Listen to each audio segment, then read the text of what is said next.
the thought is that the cream rises to the top. Whatever you do, if it's the best thing, people will see it. It's not real, bro. There's so many other things that play into it. I think the problem would be that, everyone would release a song and then the video that they put out to go viral on the internet would just be the biggest titty girl that they could find shaking her titties. But see, okay, so then what's the actual problem? The actual problem is humanity. Yeah, the actual problem is we're fucked up. It's humans, yeah. Well, all right. Battle raps cause I've shaken grown men to the point that they can't even face their own friends. That's why they rhyme about jewels, not life, cause the ice on which they skating is so thin.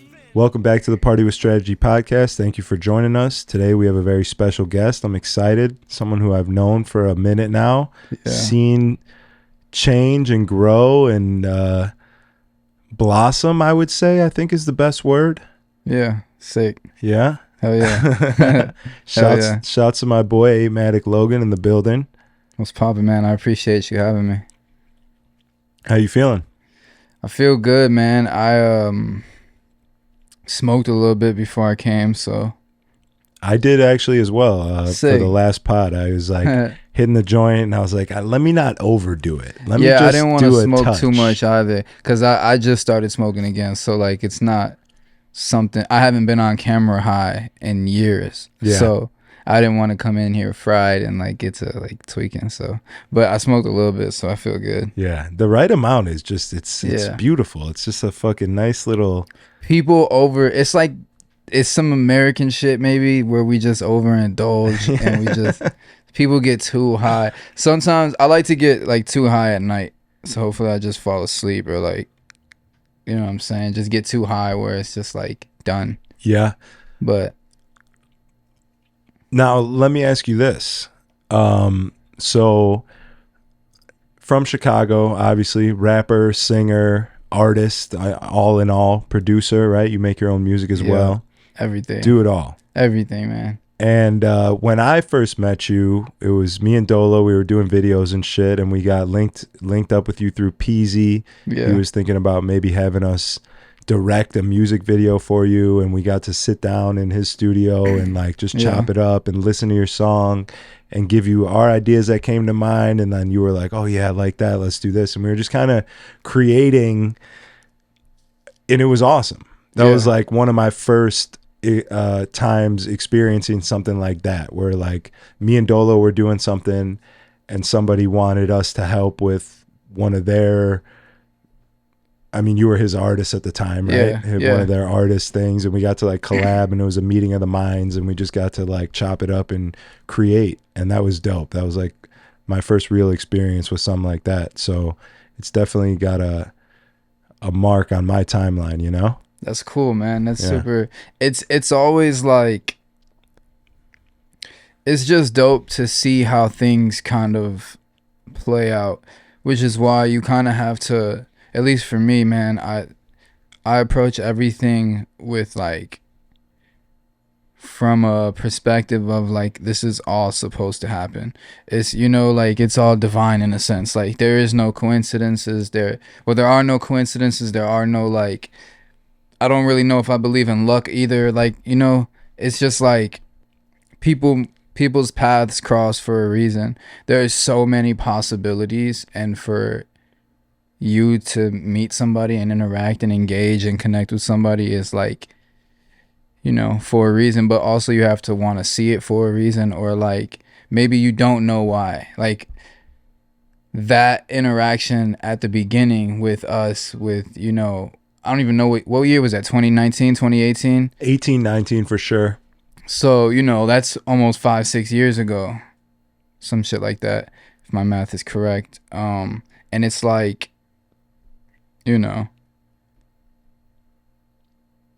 it takes time sometimes for things to reveal themselves. And like, I don't think, did you have a pod at the time? You didn't have a podcast at the time, did you? We didn't have a pod. Me and Dolo had always done the Strategy and Dolo show, which was some sort of weekly. I remember that shit. Wild, wild entertainment on the internet. Yeah. But it wasn't necessarily a podcast where you would have a conversation with someone. Yeah, with guests. And like, it was more planned out. It was more revolved around drinking. Yeah. Doing crazy shit. which is always cool, man, which is always fun. Yeah. But no, this, like, just, I say that to say, watching you start this, and then, like, because I be scrolling past it, the couple clips that went really crazy, I remember those. But then, like, also I know some of the people you bring on, so, like, when I see it, I'm always, like, looking, and I'm like, oh, that's dope. Like, bro's, like, really going crazy. Yeah, it's tight. It's tight. And I've definitely seen you, you know, progress over the years as well. And I remember I was in Houston, and I remember seeing you start to discover books. Yeah. And you're posting a lot about books and reading and getting into introspective shit, self-help, like this whole spiritual world of things. And it was cool to see that happen. I remember you were like meditating at Bounce. Yeah. You remember that? Yeah, I remember that shit too. That's when I was super sober, bro. Yeah. So you had stopped doing any substance, drinking and alcohol? I tried to, like, really eliminate pretty much everything that I felt was, like, that had, like, a hold on me, you know? And it's not even from a sense of, like, addiction or, like, I guess to a degree it's all abuse, because we don't really need any of it, so it's just indulgence, and then going back to, like, overindulgence. But, like, yeah, man, I just kind of, like, wanted to cleanse myself from all of that, more so psychologically and mentally. Like, you know, obviously you want to clean your body too, and, like, kind of, you know, you want to prioritize health, but, like, mentally I was so high and fucked up for so long, I didn't remember what it was like to just be regular, you know, like, to be like a normal person. So getting back to that was cool. It allowed me to dive into, like, spirituality more, to read, to kind of actually want to discover things about myself and, like, what I like and who I am as a person, as opposed to letting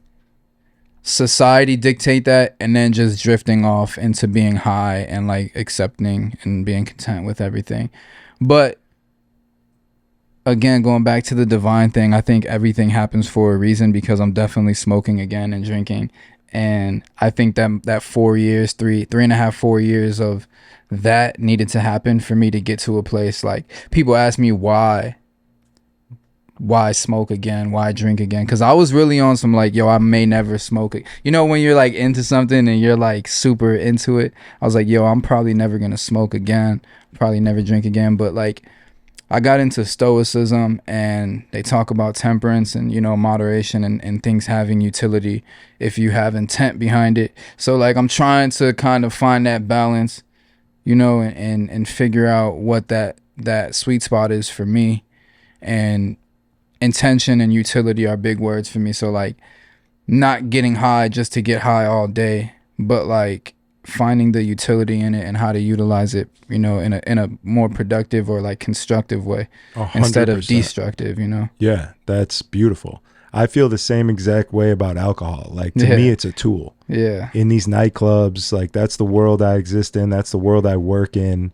Alcohol is a social lubricant. It's a tool to connect with somebody. You buy them a shot, you cheers with them, you build a relationship around, you know, you're meeting people who you don't know, and you're meeting people who are not, no one's in the nightclub being the most honest person that they could be, you know, you know, divulging their deepest issues and problems in life. And, like, you know, you're trying to get rid of that. You're trying to escape from that almost. Yeah. So, like, the middle ground inside of a nightclub meeting somebody is, like, bonding over alcohol, right? Well, okay, we both like this tequila.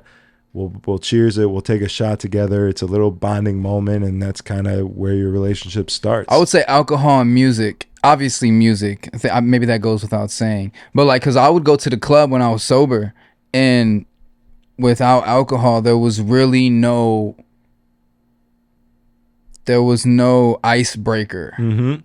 So it was always like, and I used to just go on some, like, super spiritual shit. Like, yo, I felt like, not to say that the nightlife is devilish or dark or evil. Oh, it is. But it for sure is. I felt like a god walking into the fire every time I would go to the club, and everybody's faded, and I'm there sober, and I'm just, like, on some serial people watching shit, and I'm just like, yo, this is crazy. Because, like, you start having these thoughts, and, like, you come to these realizations, like, 99% of these people, the only time I ever see them is in these clubs. and like I don't know any of these people, but I've probably seen you and been in the same room with you like hundreds of times. Yeah. But I don't know any of you for real, like, you know. So like I'd be having those thoughts, and then I was just like, I gotta stop going to the club, because like what you're saying is true, bro. Like even dating without like being sober, not drinking, and trying to date was so crazy, because alcohol has been so like just weaved into the fabric of social life period and society. So it's like crazy. But at the club, alcohol is like you said, it is that like lubricant, because you're in there with like strangers. Yeah. So it's weird. It's a little weird, and that like takes the edge off. And then tell me how you feel about this. In Houston, I sort of came to the consensus that alcohol is liquid meditation. It's the shortcut, and with any shortcut comes, you know, side effects. Yeah. You know, I have nothing bad to say about meditation, right? If you meditate and you can bring your mind into peace and just be present, like that is what you're trying to gain from alcohol. Yeah. I think, at least, is you're shutting that little voice in your mind down that's always questioning things. Oh, should you do this? Should you do that? It lowers your inhibitions. It brings you to just pure presence. Yeah. And I don't know, I was doing a lot of smoking weed for sure, and a lot of like meditation, and I fucking hated my life in Houston. So I was like, anything that could help get me out of that. And I was doing a lot of meditation and shit, and I realized like, oh, the place that I get to when I meditate is like the same place that alcohol takes me to, but there's such a consequence with alcohol. Yeah, because the consequences, and it's a thing where it's like, it's also, man, because like when you drink like just a glass of wine or 2 glasses of wine and you're like in a good environment, bro, that shit is such a vibe. But like the problem is that it is actual like liquid poison.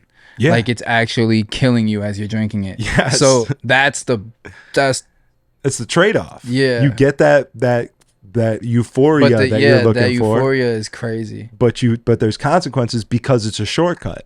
See, so if you don't put in the work and like train your mind and sit there and meditate and get to that place, yeah, you just drink alcohol, you're not really gaining the true effects. You know what I'm saying? Like, it's the shortcut. If you don't know how to get there without it, it's a crutch, and it's bad.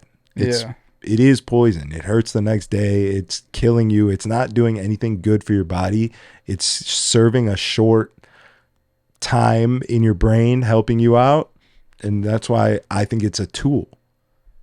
Yeah, everything is a tool. Like even, you know, it's all in moderation, man, and with utility and intention, because anything can be a weapon, anything can be a vice, anything can be, you know, anything can hurt you, even the good shit, if you do too much of it or don't have like the right, you know, use for it. Yeah. So yeah. Yeah. I mean, I just wanted to see how you felt about that. I don't know. It was something I came to. I'm like, I don't know, man. I have so many thoughts about so many things, and it's always changing, which is why I'm trying to stay off the internet, like at least speaking on the internet, like through like tweets and like opinions and stuff, man, because like I'd be so passionate about everything, just a passionate person, and which means I'm also passionately wrong a lot. Mm-hmm. So to publicly passionately be wrong, then you have to walk it down and you have to correct yourself. So like I just be like, whenever it comes to anything, I'm just like, man, let me just think about this and like talk. I have like a lot of these conversations, like obviously like off camera, but like trying to make sure that I'm just always thinking about that type of stuff. And like when it comes to like alcohol, drugs, or anything controversial, I'm like, man, whatever works for you, like, you know what I'm saying? Like, because there's things that people do in their life, bro, that I can't understand, but it's clearly working for them. Even like some things that I would deem self-destructive. So I'm just like, hey, it's your life. Like, but that doesn't necessarily work for me, you know? Like, so I don't know. But alcohol is definitely, I agree with you, is a social lubricant, and it's like it's the icebreaker, and a lot of people rely on it for like that, but also many other things. I think that's where the trouble comes to, is like using it to try to escape, you know, whatever you're going through or facing. I look at alcohol more like it should be more of like a moderate thing or like celebratory thing. At least that's the way that I see the utility in it. Definitely not like some everyday shit. Definitely not like some...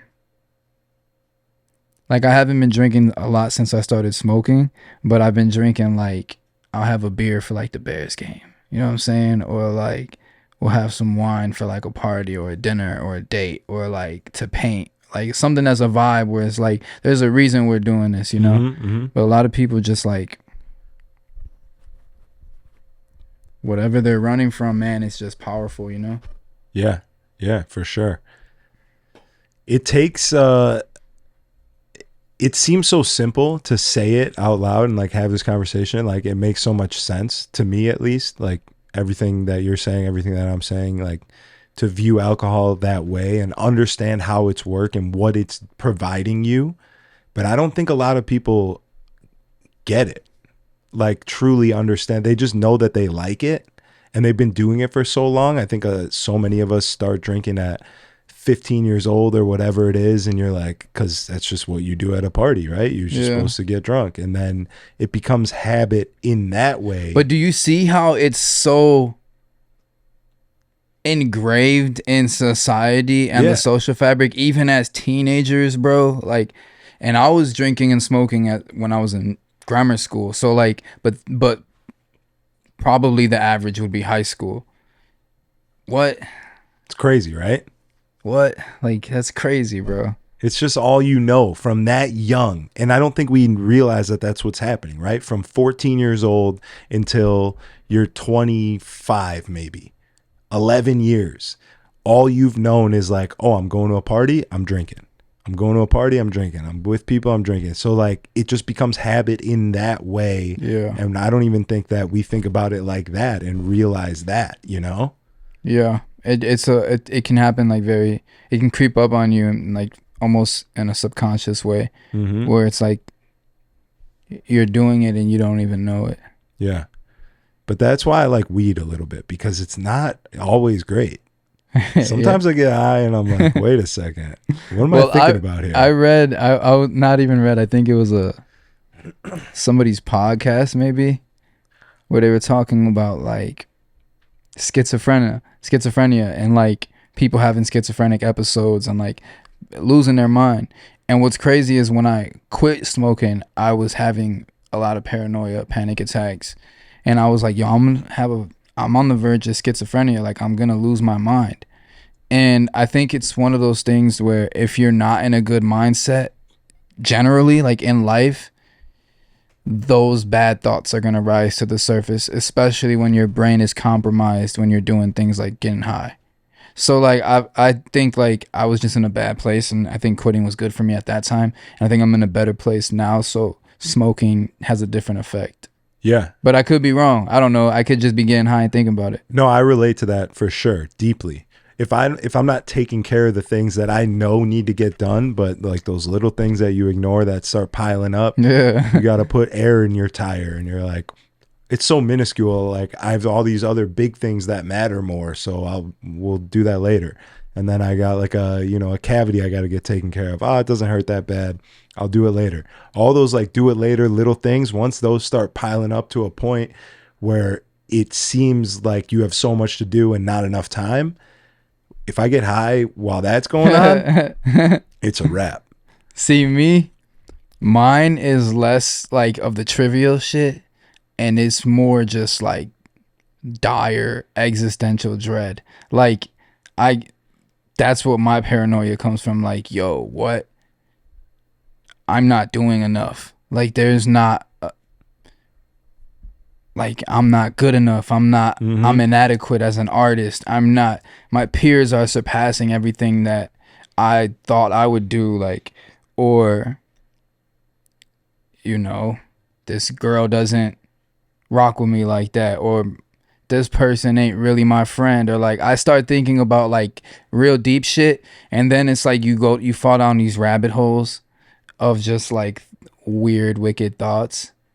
And yeah, that's why if I'm not good mentally, it's just tricky for me, Yeah. like because I do that naturally, like the bro, I'm such a procrastinator and such a just like let the little things pile up until it's just this undeniable force that you have to face. And now it's like I'm gonna do all of this shit with like the worst attitude, but the other shit is like when I get high, bro, I'm good right now. I've been chilling, like just feel like I'm in a better place. But like that's what it was for me. It was just like existential dread, like I'm not gonna achieve my goals, like or thinking about like one of the worst fears that I have, and I try not to fear anything, but one of the worst fears that I have is like not doing, like running out of time, like not having enough time to do what I know I'm capable of, or like what I feel like I have the potential to do. Like I don't want to die before I actually get a chance to do something. And so I think about that a lot. Or not to get all deep, but like people that you love dying before you get a chance to, because I think that's like fucked up, right? Where the people that you love and care about don't get to see you see you blossom. Like they never got to know this person, So I think about shit like that. Yeah. No, and then that freaks me out, and then I fucking panic and tweak. Yeah. Spiral. Yeah. I know it. I've been there. But there's a piece of me that enjoys it after the fact. You make it through, right? Have you seen Joe Rogan's new stand-up? I have seen him live like 3 or 4 times before you put that out, so I know most of the material, but I didn't watch it. So but there's a part in there where he was like talking about people who don't like weed. And he was like, he was like, they always say like it makes me paranoid, and he's like, right. He's like, yeah, like that's the best part. That's how I feel. That's exactly how I feel, because I think that without it, I'm so good at not feeling those things. And those things should be felt. Yeah. Because if you really think about it, it is pretty scary. Life is kind of insane, and like, yeah, it's okay to feel scared of that shit sometimes. And if I don't ever feel that, then you don't know what it feels like. You know what I mean? So I respect it for that. I would almost say I need it a little bit to feel intense feelings like that. Yeah. And remind me that like, damn, you know what I mean? It's crazy. But when you're going through it, when you're in the midst of that freak out, there's nothing you want more than to not feel it. Yeah. It's the worst. That's why I don't take edibles, because at least when you're smoking, this shit's about to be over in like 20-30 minutes. Yeah. The edible, you're cooked. You're in there for hours and hours and hours. My bad. I gotta. But with weed, I've kind of like come up with, because I had a lot of panic attacks related to other things as well. So I kind of have like little tricks and tactics now. So even when I do get a lot of anxiety or a panic attack when it comes to like weed, I'll like use those same tactics. And the biggest one that like I tell everybody who has anxiety or panic disorder is like, you're alive, right? You're alive right now as we're speaking. You've had however many panic attacks and you've made it through every single one. So like what I always try to remind myself and other people is like, this is just another one. Like, it's probably not even your worst one, so like you're gonna be fine. It's just a weird thing. Like, I don't know why they happen or like what's actually going on in your brain, but like they're so weird and they feel so crazy and like so like dire. Yeah. like you're gonna die, like life is over. So you gotta remember, like, yo, this is gonna stop, and this feeling's gonna be like gone, or at least come to a halt, you know? Yeah.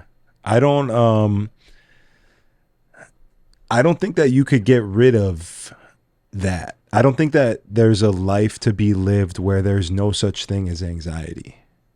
Well, especially in today's society, bro. I think, honestly, we live in the best times to ever be alive as a human being, but I think life was way more simple and peaceful before the internet and before everybody had 24/7 access to everything. Because it's just overstimulating, and it's giving everybody so much anxiety and so much like angst and just tension, and it's just not good. I feel like it's not conducive to like a healthy, you know? Yeah, I know for sure. Yeah.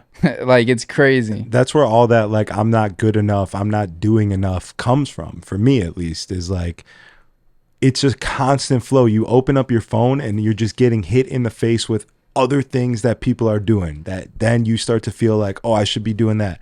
I'm not, making a wordplay video on TikTok. This guy's got 1 million shares with this, and that's a fucking easy ass thing he just did. I could do that 1,000,000 times with my right or left hand. Like, you know what I mean? And then I'm like, I should be doing that. And then I see another video of some DJ doing whatever, some podcaster doing whatever that's going viral, and I'm like, oh fuck, I gotta do that, I gotta do this. It creates that for me. It's like, that's when I start to feel that, like, oh fuck, I'm not doing enough, I'm not enough, Yeah, I relate. I think that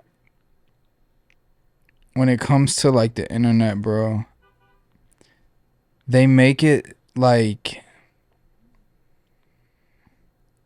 they make it seem like this is actually attainable, and it's just like it's the Matrix. It's like not real, like any of it. Like none of it is real. Even what you're talking about, like seeing people get this like viral video, like that's fake too. And to a degree it's manufactured, to a degree it's not sustainable, and to a degree it's synthetic. So it's like, what are we doing? Where all of our problems have been created by us. All of our problems are superficial to a degree. And it's like, that's what I mean. There's so much exposure, so much access, that we've lost a sense of like what is actually valuable and real, which is like what I think is just like, family, like moments, like real genuine experiences and moments. And like when it comes to stuff like art and music, like genuine infrastructure, and making sure that we take out all the other bullshit, and that the cream rises to the top, like that whoever just has the best ideas, whoever's the dopest, like that's what the world I want to live in, where it's like, let's stop force feeding bullshit 24/7 from every direction, and let's just like let all the cool shit be the cool shit, and like stop making whack shit cool, and stop making the goofy shit popular, like all of this shit. Like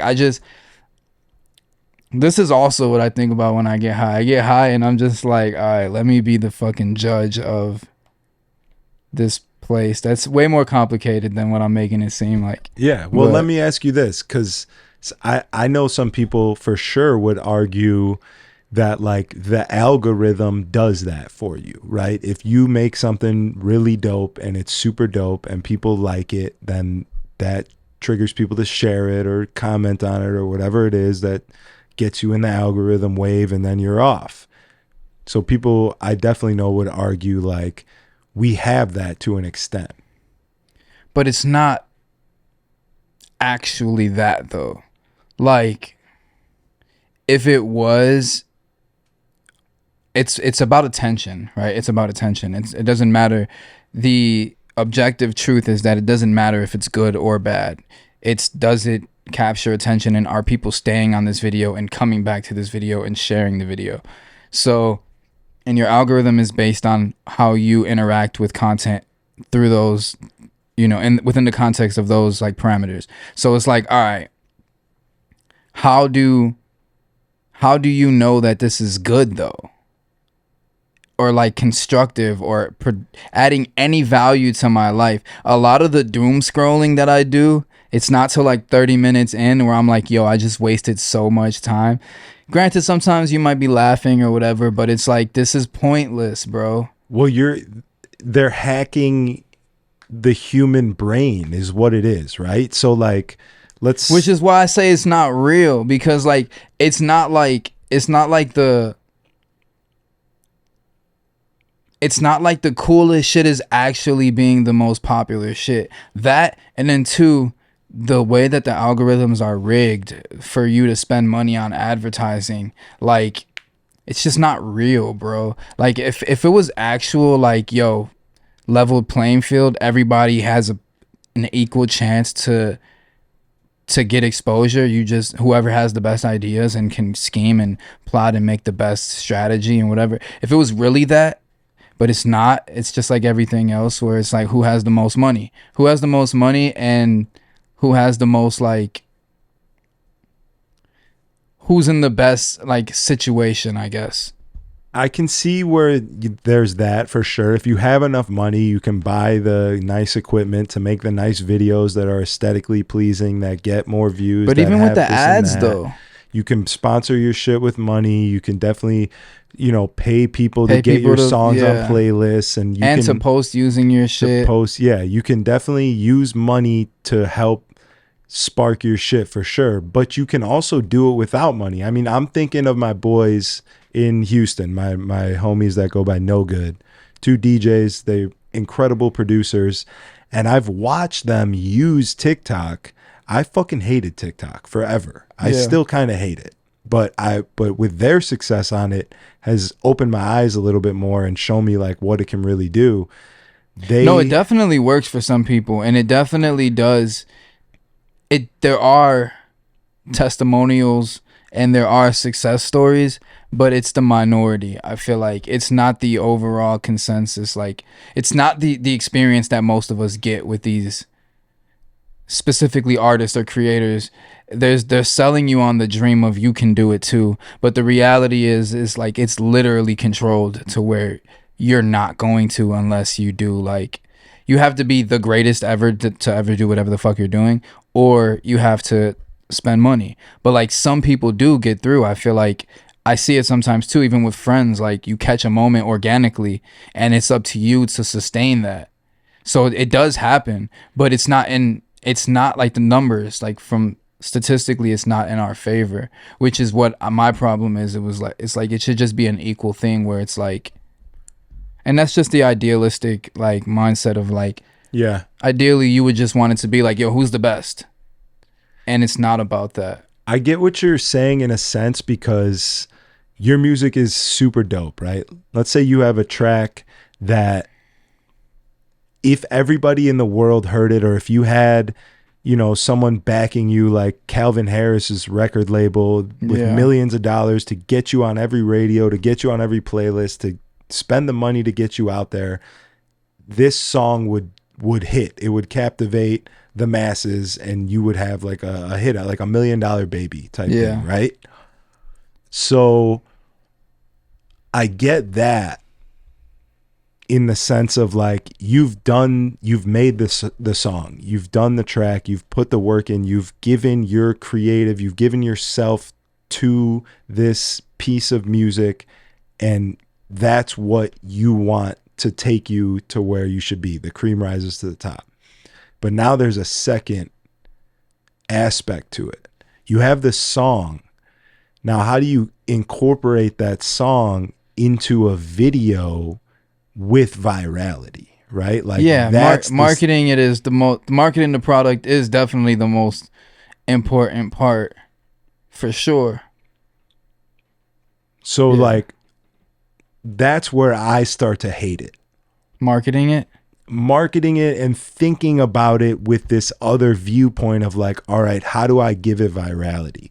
Because then it starts to make me hate the product that I loved at first. And doesn't it dilute the value? Because now you're not. Have you read Rick Rubin's book? Mm-mm.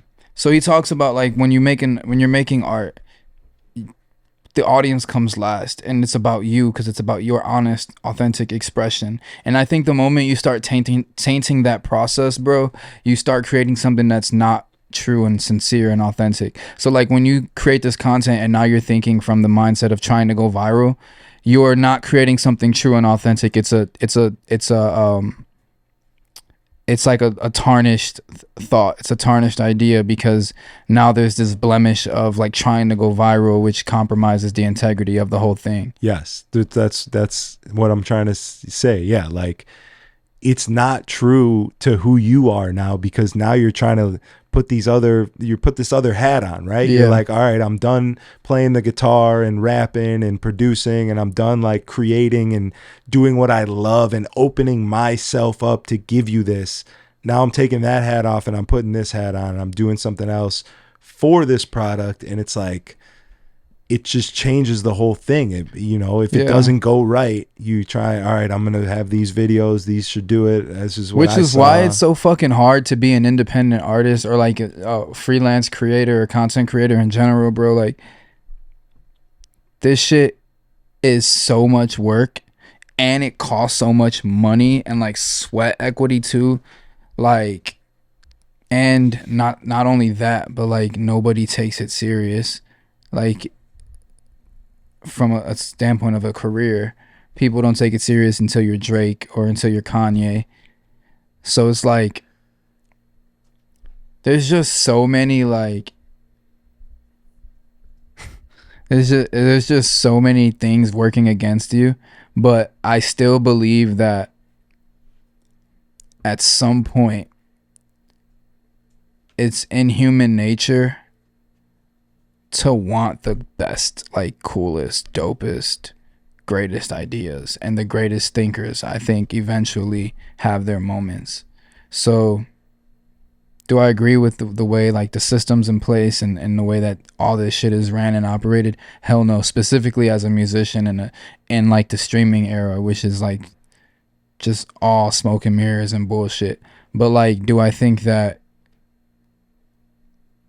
at the end of the day, dope shit is dope shit? Yes. And is that what I'm trying to do? Yes. I'm trying to make interesting, cool shit that while I'm creating it, there's no thought of an algorithm. There's no thought of virality. There's no thought of marketing it really at all. It's like, give this idea the moment that it deserves. Because I hate that other shit too. I've grown to like marketing and stuff like that and recognizing it as an art. And it's the same way of like negotiating in business. It's all art. Yeah. But it's just not something that I'm particularly. I'm more passionate about the creating music aspect than all the other stuff. All the other stuff that I know how to do, I've learned out of necessity due to like having to do it, But like ideally, I would just like to create music, and I think in an idealistic society for me, it's like, just the dopest shit gets notoriety. Like whoever has the best ideas is the dopest to me. Like that would be cool. Yeah. What about like have you ever seen, there's an Idea Generation interview with Alchemist that to me is like one of the most inspiring interviews ever, because he talks about how the internet changed the game for him in the best way possible. Building a fan base, Bandcamp, being able to just sell his music to people that want it, and like cultivating an audience that's not, to me, Alchemist is the illest producer in the world. Yeah. But he's not Calvin Harris. You go into a room full of people and ask them if they know who Alchemist is. It's way more obscure, way more. It's on so much smaller level of fame, clout, like recognition, but makes an amazing living and travels the world playing his music because the internet has brought all the people that like his shit directly to him. And he has a source to just talk right to them, give them exactly what they want. He drops a record and it's on sale for, $1.99 or whatever it is. I mean, what he does is normally presses actual vinyl and like sells. Well, I think for Alchemist's case, I think it's a little bit more. It's simple economics, supply and demand. I think he's fortunate to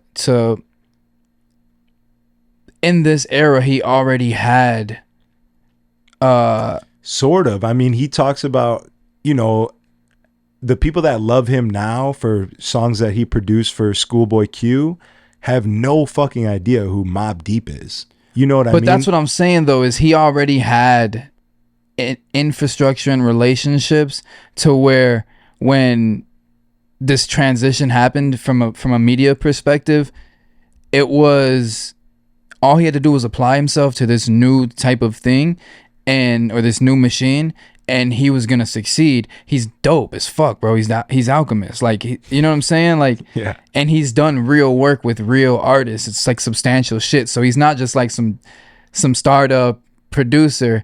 It's like, but you have to do it still, and you have to snap and still be raw. And I think for people like him, man, the reason why like everybody wants a record deal to get signed and to be, everyone wants to be Drake, everyone wants to be Taylor Swift, but like no one wants to be Tech Nine, no one wants to be Alchemist, no one wants to be, which is crazy because those guys are making a good fucking living and making good fucking music and doing what they love. And they have a fan base. They have everything that Drake has, just not to that without scale. the pressure and without the like with their sanity. They probably have their sanity. They're probably enjoying life more, I would imagine. Mac was like that. Like my thing too is like I have so many issues with a lot of this shit, man, but like there's this fable, and I think Russ even spoke about this on Twitter recently. There's like this myth, this lie that there's no money in music, and the money is in equity, bro. The money is in owning your music and owning your publishing and owning your masters. And they want you to think the money's in touring so you can sign away your masters and your publishing, and then they can put you on the road and you can work and put in hard labor to earn your money. To earn their money, but they're actually just raking it in without doing anything. So like if you're a producer like Alchemist and you own your publishing, yeah, you're good, bro. Like that's what I'm talking about. Like the records with Mobb Deep or like anything he did before this like new wave, if he owns that publishing, you know what I'm saying? Like all it is now just giving the people a new wave with this new media and this new audience. And it's like there's my two words when it comes to being an independent artist is infrastructure and foundation. And if you have infrastructure and foundation and you understand the business side, bro, you can make money and you can make a living and you can live off your art.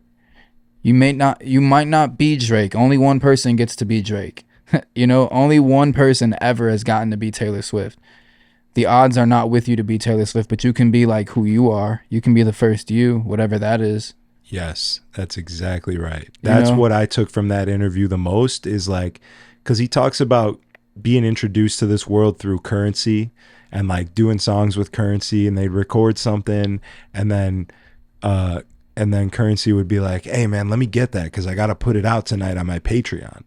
Like, you know, I got motherfuckers subscribed to my shit and they're waiting for some content. We just made some shit. Like, let me get this. And he's like, what are you talking about? I got to master it and mix it and like perfect it and all this shit. And he's like, no. These motherfuckers just want to hear cool shit. Yeah. It's not about perfection. Yeah. And like, that set a spark in me where I'm like, that's right. Like, I love watching podcasts because I love to watch somebody's brain work. I'm not looking for like the most polished presidential speech type thing. You know what I mean? Like I just want to sit and watch an hour of what goes, you know, how do you react how does he react when this question's thrown at him? Not necessarily even the actual words coming out of his mouth, but what direction did he go in? You know what I mean? Like you're just watching somebody's brain work. You love somebody enough to support them in that way. Like you're like, I just like watching this dude or hearing what he says. I don't need a hit record every single time he drops something. I just want to hear what he's doing. Oh shit, is he recording shit right now like with a country twang to it because he's listening to country right now? You know what I mean? Like yeah. Following somebody's journey through the artist that they are, the person that they are. And I love that. I think that if we could find a way to streamline that process, I think there's actual like longevity to that model And it doesn't take, sorry to cut you off, you know, millions of views. Everyone's obsessed with this. Millions of views, millions of views. I subscribe to podcasters, Patreons that, you know, they drop a video on YouTube and it gets 20,000 views, which in the zeitgeist, like 20,000, what the fuck's that? You ain't getting millions. But in reality, if you had 20,000 people sitting in front of you while you're talking, you know how many fucking people that is? Yeah, no, for sure, bro. You know, like that's all it takes. 20,000. These guys are making $30,000 a month. I do think that the system, I don't rock with the system. I don't rock with its utility, but I do like the potential. I do think that it's the best opportunity to reach a mass amount of people from one location. So I think that that is the coolest shit. Like, and like what you're talking about with Patreon and like having these like exclusive, almost direct to consumer, like relationships and like platforms. But again, like going back to music, they want you to think that you good? They want you to think that Spotify and Apple Music have a losing business model, but they don't. It's just losing for the artists because they're taking the lion's share and they're not paying us because there's no laws and they can do it, and there's no precedent, so they can do it. So like that's what this is now, is the precedent. That's what we're establishing, and like then you work off that because it's a new way of consumption of media. You know, like even if you look in contracts, bro, in all record deal contracts, they talk about like other planets and like universal shit, like because who knows what the future, like if you sign a deal now on Earth and in 100 years people are listening to music on Mars, the people who own it here won't have the rights on Mars because that was unprecedented. We didn't know, like, but now they're, you know, so, but that's what I think this is right now. This is the precedent with streaming and everything, and whatever we allow them to do to us, they'll continue to do. So I think the business model is actually pretty genius. I think they just need to start giving us more. Yeah. It's like after COVID, after we all experienced that fucking overnight shutdown of the world and most people just lost their jobs or businesses or lives or whatever the fuck they were working for the last however many years. Now, when you're signing a contract or something, there's a clause in there for in case one day, you know, a pandemic comes and shuts the world down, where, you know, this clause is in here for that. Yeah. Precedent, man. Yeah. The moment it happens, it becomes a part of the precedent, and like you have to prepare for that. But until that happens, like that's why I'm really big on independence, but I'm not anti-label. I'm not anti-system. I'm not anti. I just think the functionality of it and the way that it's being used and utilized is like where I think that's flawed, you know? Yeah. But I think if they used it right, it would be fire and everybody would be there. It's, you know, the thought is that the cream rises to the top and you can do anything on there, and then whatever you do, if it's the best thing, people will see it. But it's not true at the end of the day. There's a lot of fucking around on the back end. There's a lot of, if you said this word, they're hiding your shit. If you did this, there's a lot of tweaking. But that's what I'm talking on. about with the point earlier. It's like it's not real, bro. There's so many other things that play into it. If it was just like the dopest shit just gets seen the most, that would be fucking great. I think the problem would be that, you know, everyone would release a song and then the video that they put out to go viral on the internet would just be the biggest titty girl that they could find shaking her tits, because everyone knows that's going to get the most shares and views by the fucking horny, you know, people. I mean, I think if you post that now, it might go viral too. It would, but you can't. You know, you put titties on Instagram, done. Your account's deleted. Yeah, we gotta have some parameters. We can't have like. This is what I'm saying. Like if it was just a straight free for all, that's what people would be doing. The system would get pimped no matter what the system is. Once you figure out what gets the views, all right. But see, okay, so then what's the actual problem? The actual problem is humanity. Yeah. The actual problem is we're fucked up. It's humans. Yeah. So like, so this is what I talk about too, and I don't really like to like speak about a lot of this shit outside of like very enclosed environments. Well, but look, like we could throw human beings.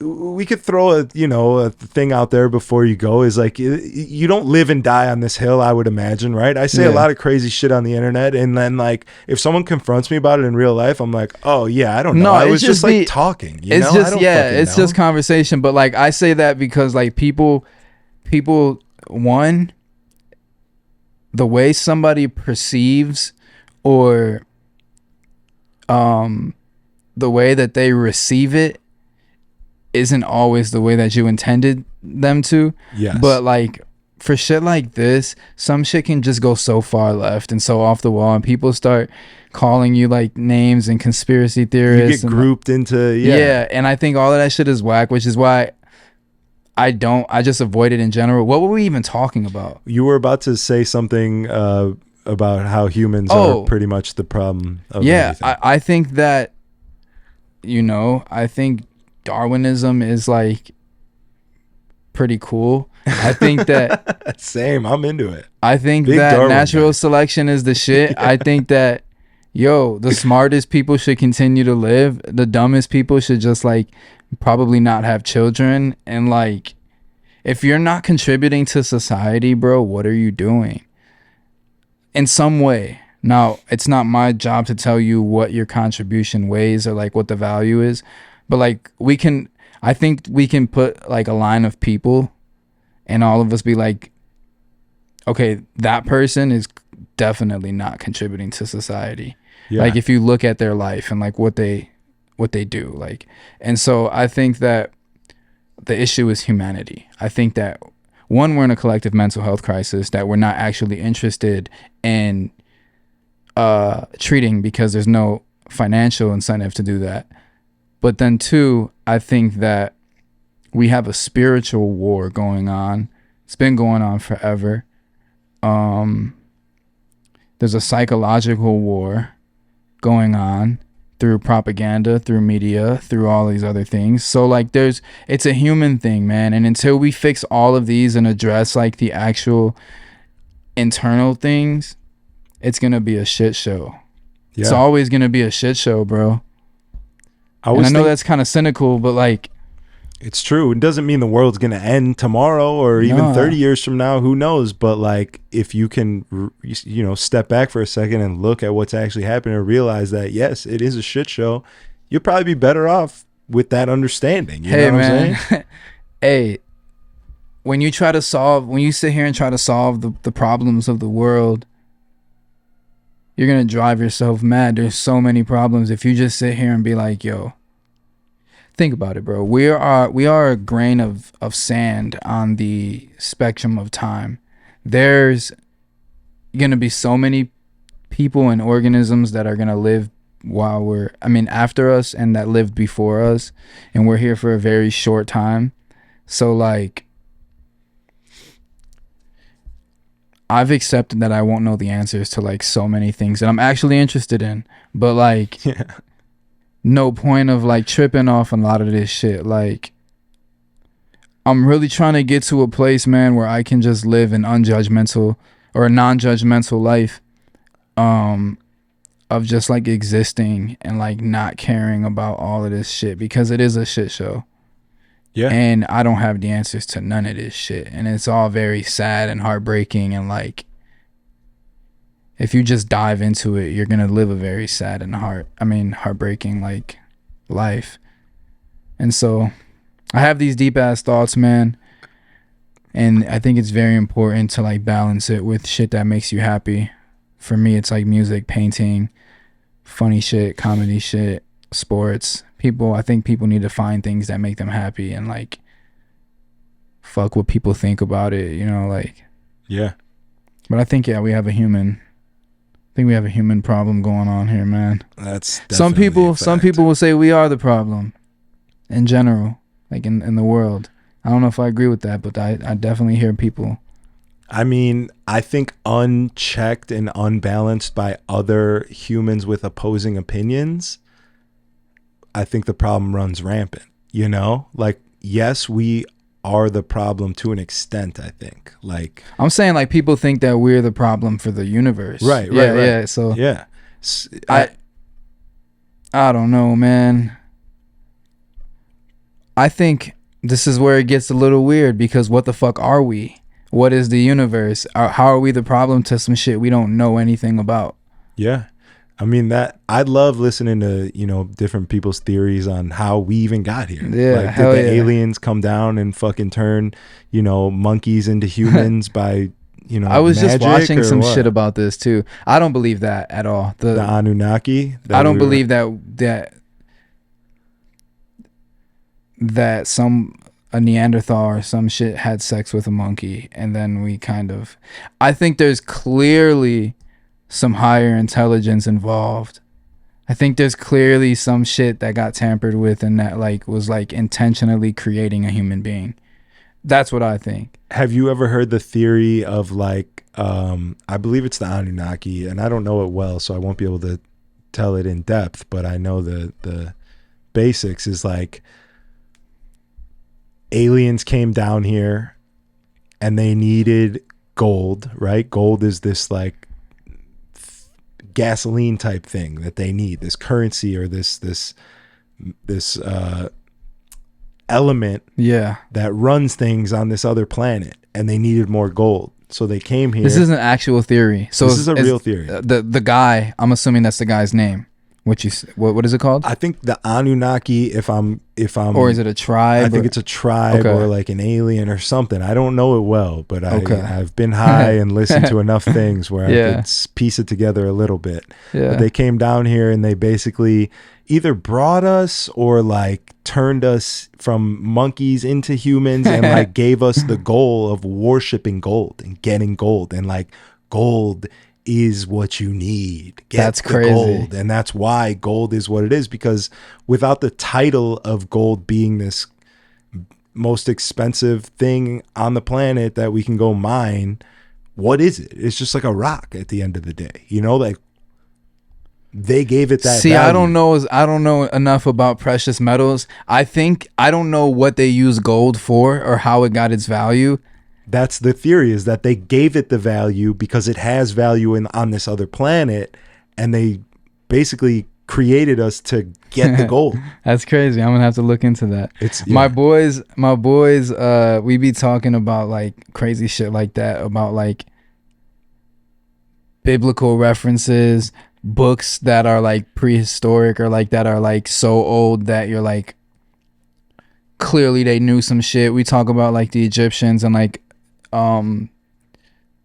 civilizations that disappeared, but drawing correlations between what people used to worship back in the day and what is like the sun, for example, that used to get worshipped and we take it for granted every day. Now we're mad at it for global warming, and we're trying to turn it down. My boy was telling me, he was bro, we think he was clearly we're extraterrestrial. Clearly some of us is not from here, because the thing that gives us life is so far from us and it's not of Earth. So meaning the sun? The sun. Okay. The sun gives us our life.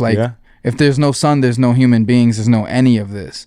Everything that's living needs sun, and that's not from Earth. That's power and energy from this unearthly thing. And it's the same concept of someone, you going and buying an ant farm that needs heat from a lamp, and then setting the lamp up on the ant farm, and then the ants looking up and damn, what is that? We wouldn't survive without that. You know what I mean? It's someone doing that on Earth, just their own personal little ant farm.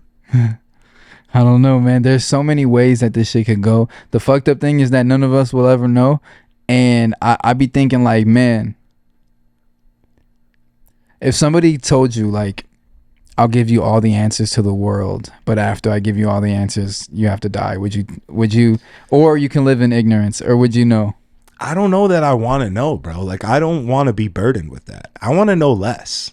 I want to some days I'm just dumb it down. Stop thinking. Don't know anything. Just enjoy. Go outside and fucking enjoy. Don't think about anything. That's the goal of meditation, actually. Yeah. It's just to be present and not be burdened by I was about to not be burdened by what has been. What is Kamala's damn unburdened by what has been? What's the meme that she's been going viral for? I don't know, bro. I got my timeline. My Twitter timeline is today at least full of drunk Kamala videos. Everyone's saying, "Oh, Yeah, she she's was definitely alcoholic. drunk. She was definitely drunk." Fuck, man. Unburdened by what has been, though, is like one of her fucking catchphrases. So anytime anybody uses the word unburdened, that's where my mind goes. Yeah. Yeah, I lost my train of thought. Sorry for that. Oh, it's all good. We're rolling. But yeah, man. I think there's endless possibilities, man. But I definitely feel like there's some other shit out there. And I think that we come from, or at least we have a relationship or a connection with this source, this omnipotent force. Some people call it God, some people call it whatever you want, but I do think that there's something bigger than us, and I think we're connected to it. I don't think it's like alien to us. Yeah. That's my personal I feel the same way, and I don't know. It's if you don't feel it, I feel like you gotta take some mushrooms or something, maybe, because you could feel it a little bit better. I was reading about people, and reincarnation and past lives, and spirituality's kind of like role and all of that. And some people, this isn't their life for transcendence or enlightenment. That makes sense. Some people, this is their life to do what you were just talking about, you know, and some of us, this is our moment to transcend or to become enlightened or to learn a little bit more. And who knows how many times we actually do this shit, or like, you know, for all we know, you could die and run it back right away every time forever. Like, you know, I don't know. Or for all we know, that it's a Matrix and there's somebody like literally we're in a fucking computer, like the same way that we play Grand Theft Auto. People are just watching us, you know? Yeah. And it's possible. That's what's crazy, is that it's actually a possibility. Yeah. Some people think it's like mathematically, scientifically, it's for sure that. Like they're like, I added the numbers up. I think, don't quote me, I think scientifically, mathematically, it is proven that it is possible that it could be that. So if there is a possibility. Yeah. It's crazy. That's what I'm saying. It's crazy. I got to pee real quick. Hold on. Yeah, go ahead, do your thing. The Party with Strategy podcast has a brand new sponsor. Make sure you guys go check out Rendezvous Limousine Services for any of your travel needs around the Midwest. It's the best you can get, top notch. Let's be honest, everyone's a little sick of buying Ubers, getting charged for Uber X's like they're black cars, and you know, the market's just not what it used to be. You might as well go with your best bet, Rendezvous Limo Service. They got party buses, they got Sprinter vans, they got Escalades, they got Navigators. Only the best of the best. Make sure you check out Rendezvous Limousine. You can find them on Instagram at RNDZ Limo or their website, Rendezvous Limousine. If you're grammatically challenged like myself, Rendezvous is RENDEZVOUS.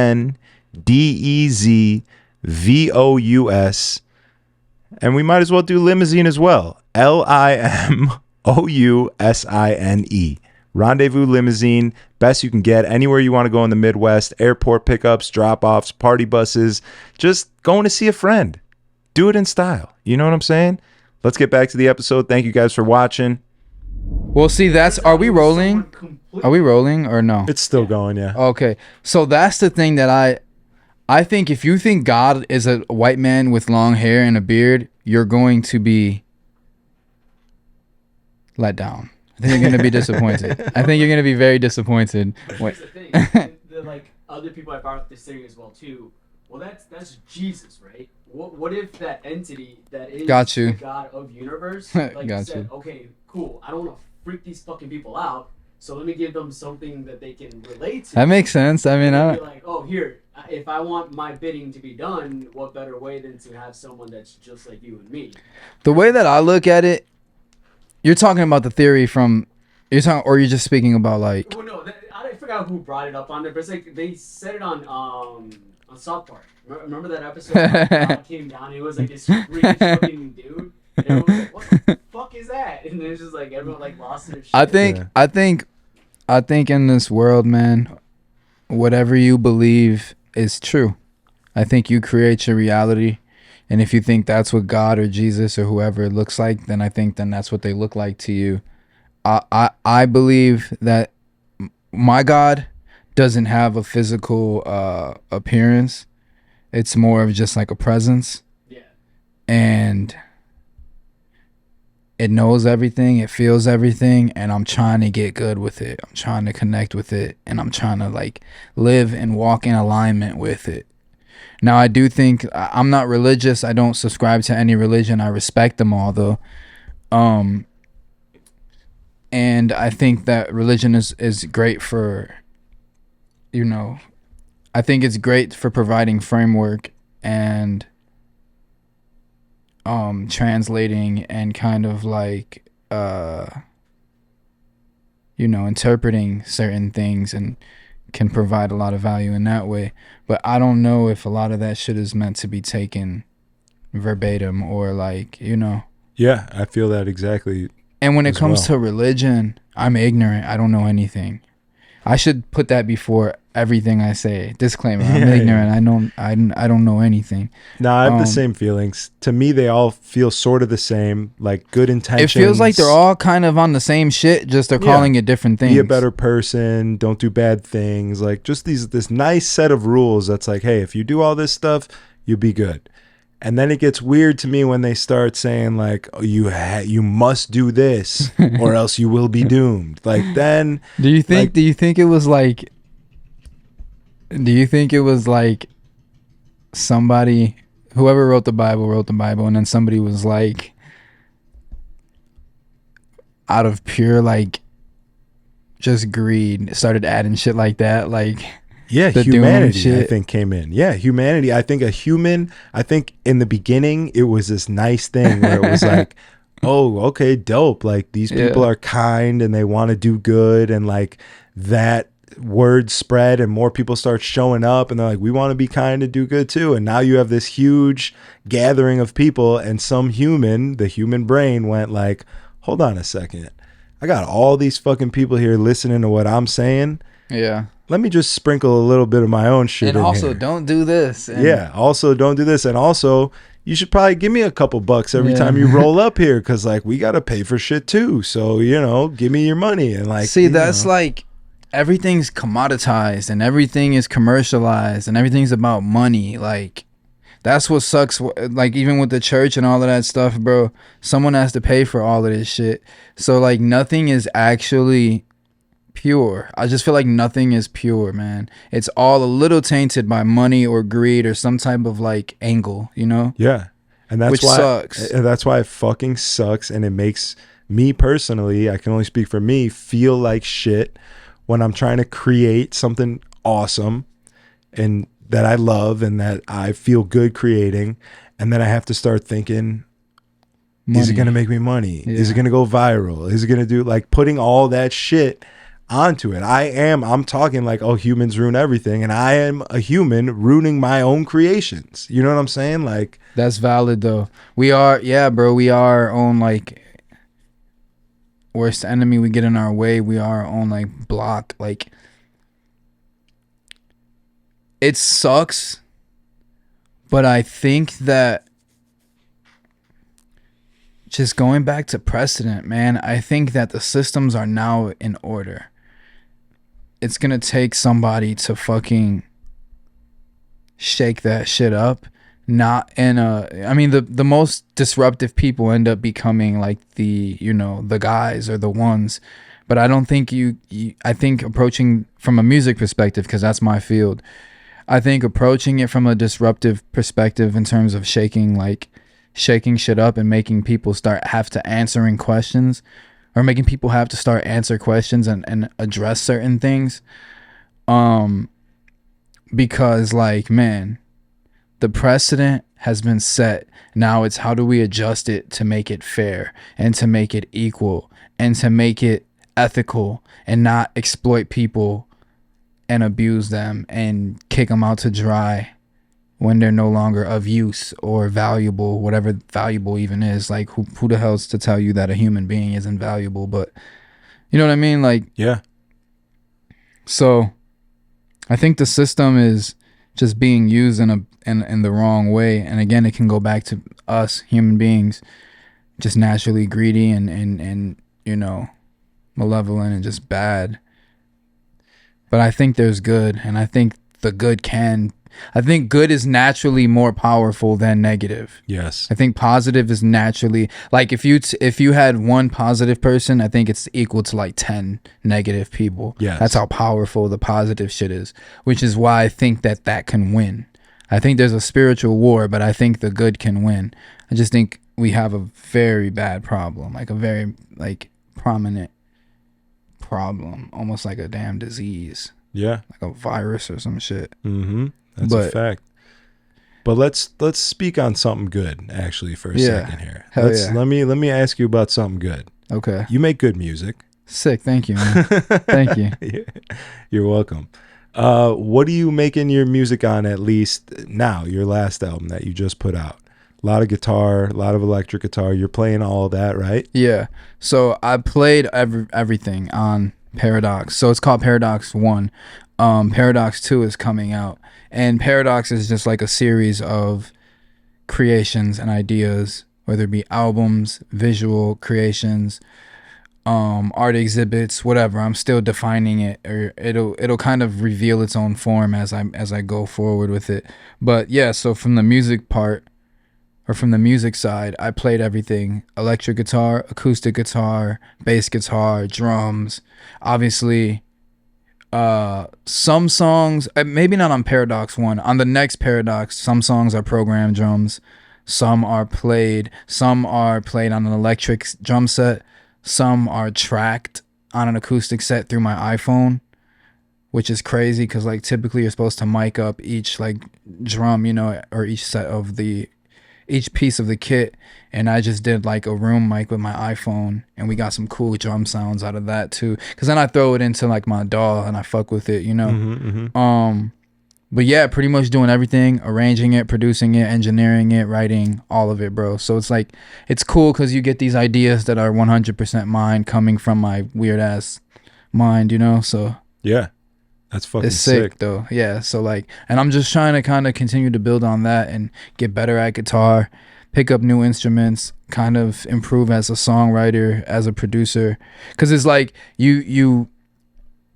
it's so fucking fun. Like it's so much fun because my whole life as a rapper, bro, I had to wait for other people to do things all the time, to make beats, engineers, like, you know, it's just always waiting, and it's hard to maintain inspiration, and it's hard to maintain and capitalize on momentum when it's not on your time. So like doing everything myself has been so fulfilling and like so much just fun, like, because you literally have to be a whole band. You have to be different people. So like the way that I approach the guitar isn't the same way that I approach the drums, or isn't the same way that I approach I'm trying to be different people. Like I'm trying to pick up the bass and be like, if I was the bass player for this band, how would I play it for this song? Stuff like that, you know? So it's fun. It's stimulating. It kind of draws you in. It's very immersive. Like you have to, like, going back to what we were talking about before off air, like I'm really into like the physical, tangible stuff, analog gear, guitars, like things that I can feel and make with my hands. Maybe I'm autistic. I don't know. You know, maybe I'm on the spectrum. Everyone wants to claim autism these days. Hey, man, it's a badge of honor these days. It's a badge of honor these days, man. When I was growing up, you wanted to be far away from autistic. Yeah. Now everyone's clinging to it. Like, oh, you didn't like what I said? I'm autistic. It's fine. It's kind of like a get out of jail free card. Yeah, it's great. And I think a lot of people actually are autistic. And it's one of those things where like once you make it a spectrum, hey, man, I just got a little touch. Everybody's on it a little bit. Yeah. Everyone's on. You're on autism. No, go ahead. No, I just, anytime, I have a weird sense of humor, but anytime like there's jokes about like autism and stuff, I just think of Theo Von. Oh yeah, he's the best. He's so funny, man. He's the absolute best, bro. He's the shit. Watching that dude's mind work, like that's the best. He's so fast, so witty. Like that's what I mean though. Like that shit is an art. It's a science, but it's an art, and it's a craft, and it takes a lot of commitment to like nurture that and concoct this weird ass like skill that is that, you know. So it's such a fun game watching him to be like, all right, he's telling the story. Do you think it's actually true? Is a little part of it true? Yeah, is it all just bullshit? Like, yeah. Where so he takes where he takes it is just so like, you know who else is funny? What's the Asian guy? Bobby Lee. Bobby Lee's so fucking He's funny. Great, bro. Yeah, that's my life, bro. I watch all those fucking podcasts every week. Another one comes out. Bobby Lee's so funny. Yeah. Did you see? Never mind. What? No, because it's like about like crazy shit. Oh, okay. Well, let me ask you: had you always been playing instruments, or is this a new thing that you've gotten into? So I just started playing. I just started playing on my songs within the last year. So before that, I never played on my own records or at all, really. Yeah, it's relatively new, all of it. And how are you able to do it? Just by ear? Do you have that magic ear where you're like strumming on a guitar and you're like, all right, this and then this goes with this, and you can just figure it out like that? Or are you like reading music or tabs or anything like that? I was really intrigued by the concept of music theory in general, right? Because when I started painting, I learned about color theory, and there's theory for pretty much everything. So I was always kind of like, what is music theory? Because people would talk about it, but it was always like this abstract thing that it felt like it was just not something that I could grasp. And I had no idea where to start. So I would like Google it and stuff like that throughout the years. For me, I was fortunate enough to work really closely with a lot of cool ass, dope ass producers. So just naturally being a sponge, I kind of started to pick up on etiquette and pick up on like tendencies and habits and techniques and characteristics and all of these things. And that's just from a production standpoint, generally speaking. I've just always had this desire, bro, to play instruments, and it was dormant for a long time, and I never like nurtured it or like gave it any attention until I matured and got older and like started to experiment and explore beyond, you know, the limits, or not even the limits, just like the walls of hip hop, you know, kind of breaking out and going into other things and seeing that there's at the end of the day, bro, it's all music. Everyone's taking from one another. Like, it's all just music, and it's about feeling. And the guitar, live instruments, the live element, the human element, it really just gives me something that I was missing from all the other stuff, and it made me like really fall in love with the whole thing, the process of making it, the outcome, the feeling of it. So it's still new for me and exciting, but I'm already thinking of ways to like build on it and kind of take it and kind of, you know, see where it ends up, or if it ever ends up anywhere at all. Like maybe it just keeps going and it just transmutes and turns into something else, you know. So but I love it, bro. It's the physical aspect, man, of playing the guitar. It's why I love, like, I'm really into love languages, bro.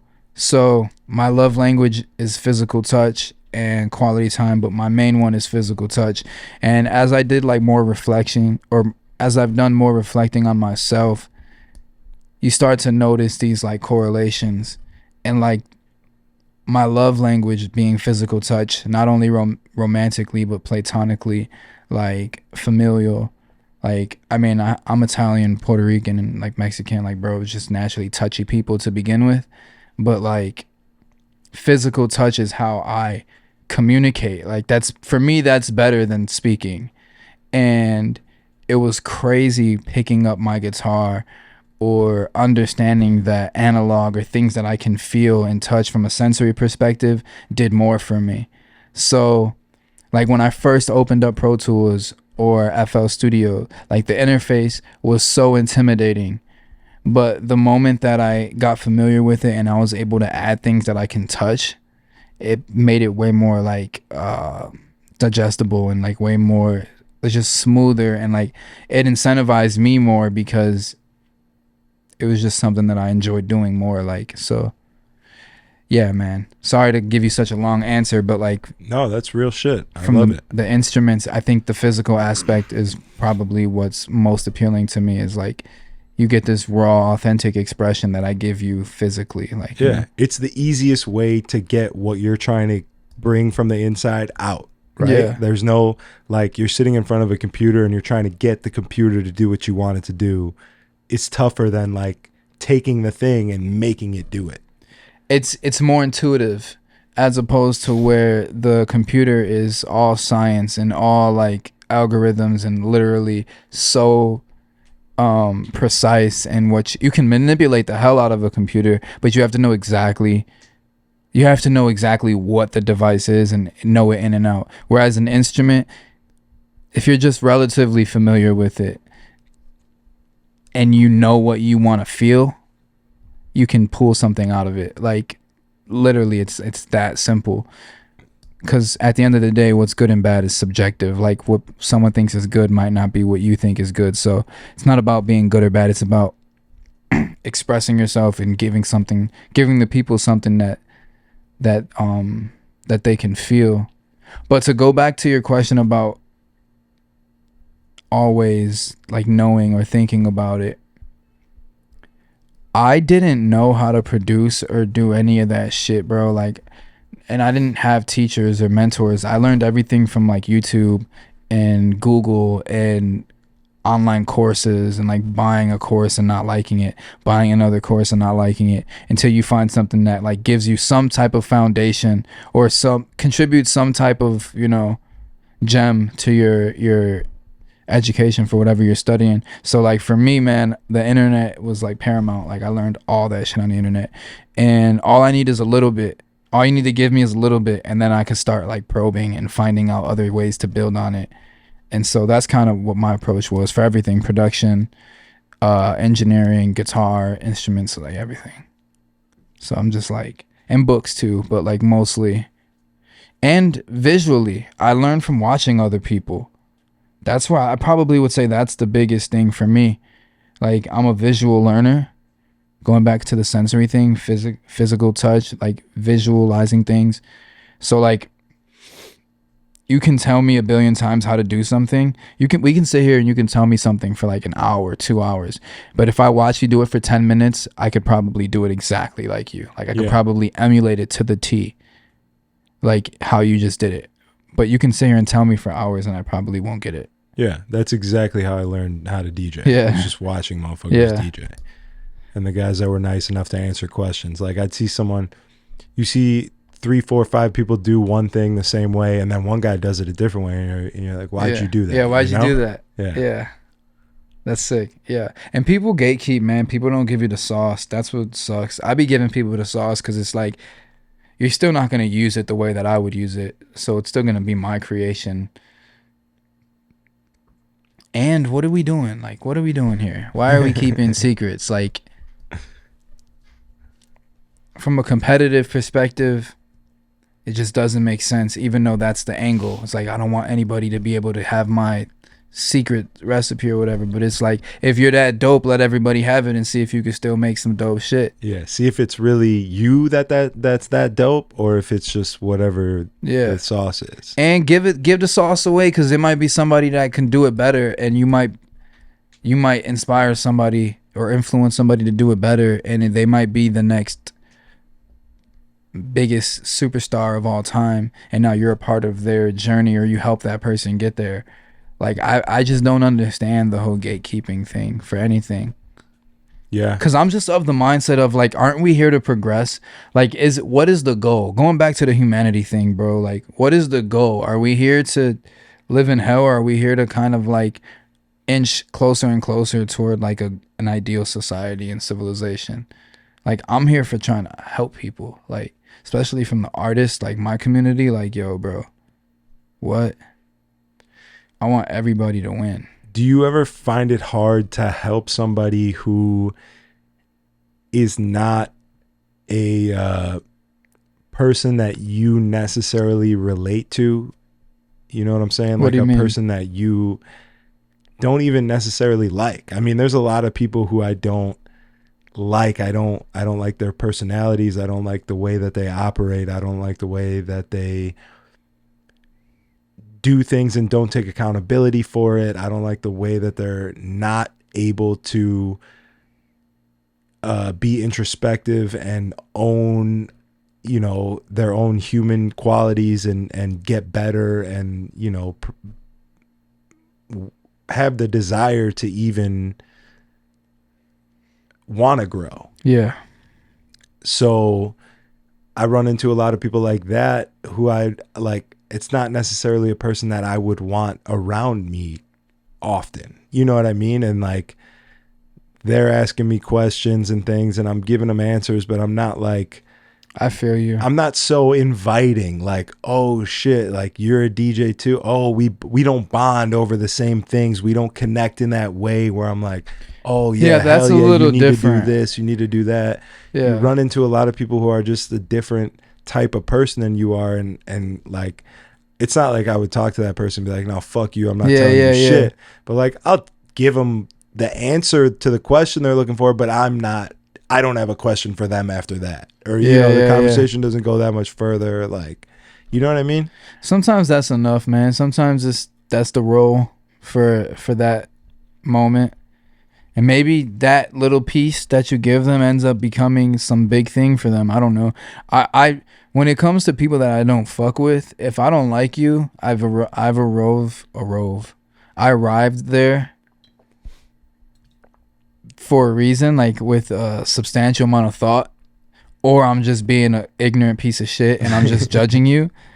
Regardless, I got there somehow. Yeah. And I'm probably not gonna like go out of my way to help you or involve you in much, like, yeah, because I don't like you, because I don't rock with you like that. But like, there's not many people that I don't like or fuck with, and you really got to show me something for me to be like, nah, I don't like you. That's kind of the difference. I think that's what gets mistaken a lot of time for gatekeeping, is like, in the DJ world at least, most people have gotten to where they're at because they've been accepted by somebody and given opportunities accordingly, right? Like, yeah, I might be working at the first spot I ever DJ'd downtown, and it's a hot spot for me. It's new. I'm making money. It's cool. Like, things are happening. And then a couple years later, I'm a better DJ now. People know who I am. I've been growing my name. I've been going around. I've been making shit happen. Now on Friday nights, this new club that's open and wants to hire me.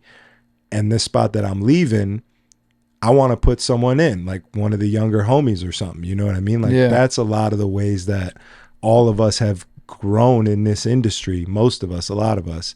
And like, sometimes certain people want that to be given to them, but they don't get it because there's someone else who gets it, who's like closer to that person or more relatable, or like the person that they have chosen to take under their wing or whatever. You can't be mad at who people choose to mentor or take under their wing or just look out for. Like, because at the end of the day, it is the dynamic of the relationship and if a person likes you or not. At the end of the day, you can't force anybody to do anything or think anything. So yeah, I think that like in that case, it's like, for the most part, man, it's like, yo, I'm not going to help you if I don't like you. But some people though, like I've had instances where I've had artists where it's not even a thing of I don't even know enough about them to like them or not like them, but I might just be in a bad mood and they come up to me and I give them like what they would probably, because they're looking at it differently than you're looking at it. You're not even thinking about it. And to them, it probably took them like 5 minutes to come up and even talk to you or whatever. So, you know, it's a little different. So I'm trying to be more cognizant of that and understand that like with status or with like, you know, whatever, notoriety or clout comes like,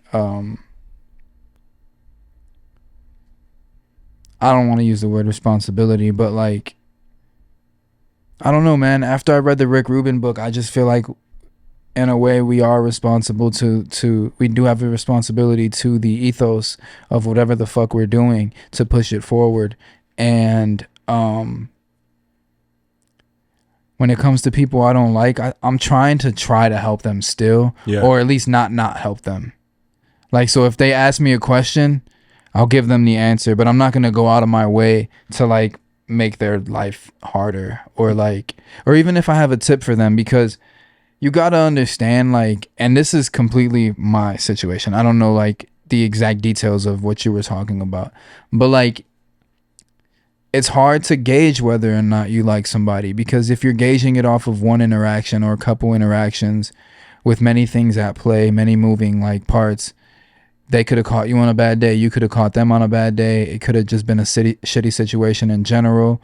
They could have had a low moment, you know? So like, to judge somebody and say that you don't like them and to be vindictive in a way, or not like help them because of that, I'm trying not to do that. Like, I'm trying to just like help people just because, you know, to live in alignment with that spirit, bro, of like, yo, I just want people to be like, yeah, that dude actually cares to like help, and like not just in it for himself, you know? Yeah. But I get it though, like with the not liking people, because there are some people that I don't like, but like if they asked me for something, like a question, I would still like, you know, try to earnestly. I would actually like I would prefer if I didn't know the answer. Yeah. You know, but like if I know the answer, man, I'll give it to you. No, I feel you on that. I definitely feel you on that. It just seems like someone who you're going to really help, like go out of your way to help, and you're like, you see something in them and you're like, damn, they really care. They really do this. They've dedicated the time. They're putting in the work, whatever, all those qualities that make you want to help somebody. It's just like, that's a person that's going to be in your life potentially forever, definitely in your industry now, you know what I'm saying, definitely a part of this your journey, this definitely world, your journey. So like, it's got to be someone that I can see lasting in that way, you know what I mean? A lot of times people get too drunk and they make a fool of themselves. A lot of times people bring their girls around and they get into fights with their girls in the club. And see, like, I don't tolerate none of that shit. I'm at the point of my life where there's no space for any of that. Like, we're adults, we're grown. You got to be able to control, like, you know? Yeah, those are all factors that I don't know if people are thinking about in these situations. I don't even have people like that around me, bro. Like, I don't even let those people in my life. Well, you're lucky you don't have to spend 5 nights a week in a nightclub. Yeah, that's crazy. That's crazy. That's crazy. Yeah. I feel for you, brother. Like, that's because in a club with drunk, obnoxious people, Lord. Yeah. I seen one of your videos, one of your clips about people paying you for requests, or paying you to play songs. That would fucking piss me off so much. Not even, I get that, but like coming up to me all the time, because I laugh when I see it. Like when I see people come up, or like people, like mostly girls, will be like, you know the DJ? Can you tell them to play? I'm like, bro, I'm not going up there and telling them to play shit. Yeah. Like, I'm not doing that. And you shouldn't either. Like, don't go up there and just here, have a shot. Like, chill. It is a debate, and I go back and forth. It's like one of those things where it depends what mood you catch me in, kind of. But I try to stay in the open and accepting mood of like, I'm here to provide a service. Have they ever given you a song that you're like, I'm not playing that shit? For sure. Some people just don't get it. Like, some people can, requests sometimes come from like, I'll play a good throwback and it's like, oh shit, I forgot about this song. And it like triggers in your mind, you go back to 7th grade when you were with your boys on your bikes, and it triggers like other songs from that era, and like then you get a request from that, and like that could be a dope request. You could unveil another hidden gem through somebody else's mind like that. Yeah, that's a dope request. But most of the time that's not it. Most of the time people are just like, I want to hear my song, and it has nothing to do with what's actually happening within the context of the and you're like, this is not what I'm doing. Like, I could be playing R&B for 30 minutes. Everyone's singing along. It's fucking slow. The vibes are good. You're dancing. You're feeling good. And someone's like, hey, can you play Lil Baby? And I'm like, Yeah. It's not but the yeah, thing. like you said, they don't get it. They don't get it. They don't get it. They don't understand it because they don't understand. They can't see it beyond the surface. And this goes back to, I always bring things back to like these deep ass conversations, but like people don't respect it. People don't view it as a serious thing. Anything related to the arts or to music or nightlife or any of that, like people just don't respect it. And so like they don't get it because to them it's just this extra thing. It's just the music, the background music to this night or whatever. And that kind of is what it is when you're a DJ in a nightclub that's like where your job is to keep the people happy. So it's always a 50-50. Like, I want to be an artist. I want to do my thing. I want to give you what I got. Watch me mix these records. I've been doing it for 15 years. Yeah, but it is like a service. But it is on one hand a service. If someone wants to hear something, you can, I mean, put yourself in their shoes. You know, some girl who doesn't know what the fuck's going on, 21-year-old idiot stick that knows nothing, has no concept, just trying to have a good night. And you play her stupid request, and it's her birthday, and all her friends are there. She has the best night of her life, and she remembers that forever. Like, that's also part of it too. So it is this, it's this push and pull. It's this back and forth between the two. Yeah. That's cool. But the nagging would bother me. The nagging is definitely bothersome. And it's how you do it, you know? You just walk up to someone who's in the middle of something. I got my eyes are down here. I'm spinning this and turning this. And you like walk up like I'm not doing anything. And like ask me a question. To be fair though, when in your set are you not going to be doing anything? When's the approachable time to come? There's times, I mean, appropriate time. Like DJs know when to talk to each other, you know? Like, you're watching one of your homies, you have a question for him, or you, hey, I'm going to order some food. You want something? Whatever the fuck it is. You can see them like in the middle of a mix. They have two records going at the same time. And then maybe that mix ends and they're out of it. And then, you're still doing something. You're going to find your next song or pick your next song or whatever. But you know when at least the mix itself isn't happening, where the availability where there's to a window to, yeah. That's cool, man. I like a good DJ, man. I like a good DJ. I hate when DJs go up there and shit the bed. I'm glad it's something that you can notice, which I wouldn't put past you. You know, you're a fucking But musician. The average person isn't really caring. They don't really notice, bro. Yeah, they don't care. Sometimes you got to remind yourself of that, because I could beat myself up. You know, I fuck a transition up or something, and I can't stop thinking about it. When it's happened 10 minutes ago. Bro, when I go to some of these clubs, Chicago, I will say Chicago nightlife, the DJs are improving. We're getting some cool ass, good ass DJs. But there are some times when you go out and you're like, who the fuck is this? Like, they have they not conceptualized transition, like, and BPMs, and like, this is when I go into, like, because I wasn't trained musically, and I don't have an extensive understanding of music theory, but I understand it enough to understand cohesion and understanding sequence. And like, at the end of the day, it's a feeling, like you said. Yeah. You don't even have to understand it. You don't have to, but because before I understood that, I could hear and use my intuition and be like, yo, this kind of feels really good coming after this one. Yeah. But sometimes you hear these DJs and you're just like, bro, you're in the wrong field, gang. Because like, your shit don't sound good. The transitions are off. You're jumping around from mood, BPM, like, and I'm not even a DJ.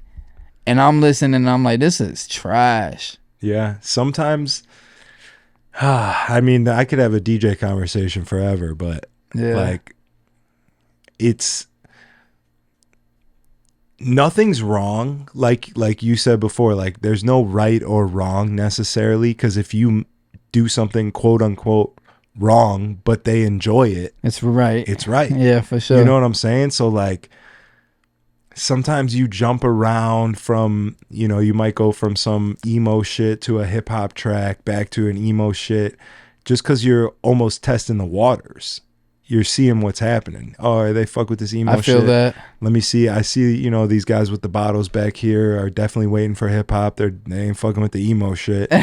Throw on a hip hop track, they react. All right, the damn, crowd, is that? I never okay even thought about that, like from a DJ's perspective of like scouting the room and like.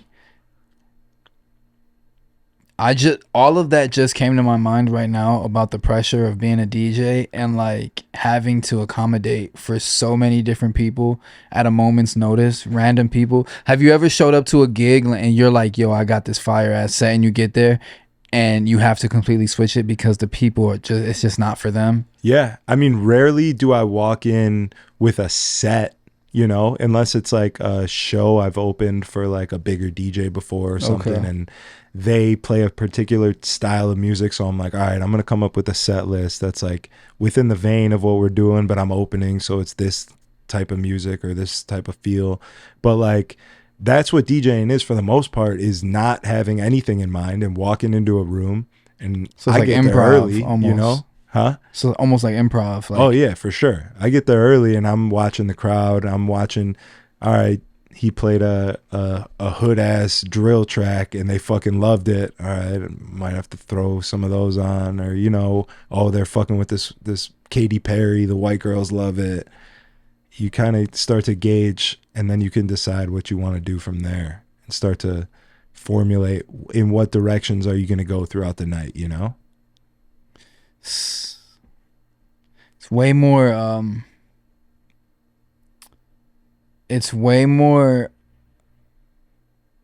cerebral and way more, it's cerebral, but it's also intuitive. So it's way more like just effort than I feel like people at the surface understand.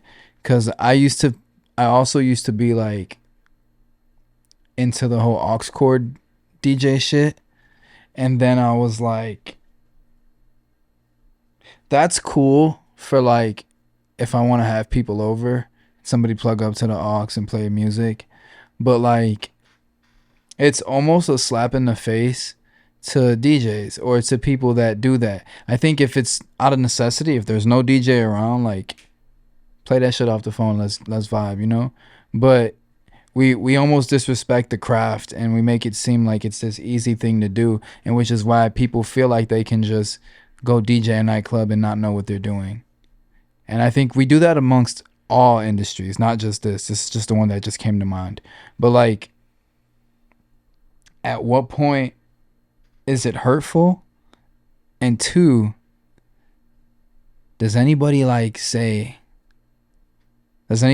call it out? Does anybody say like, yo, we need to be better? Or like we need, cause I'm sure there's a DJ community, at least to my understanding there should be.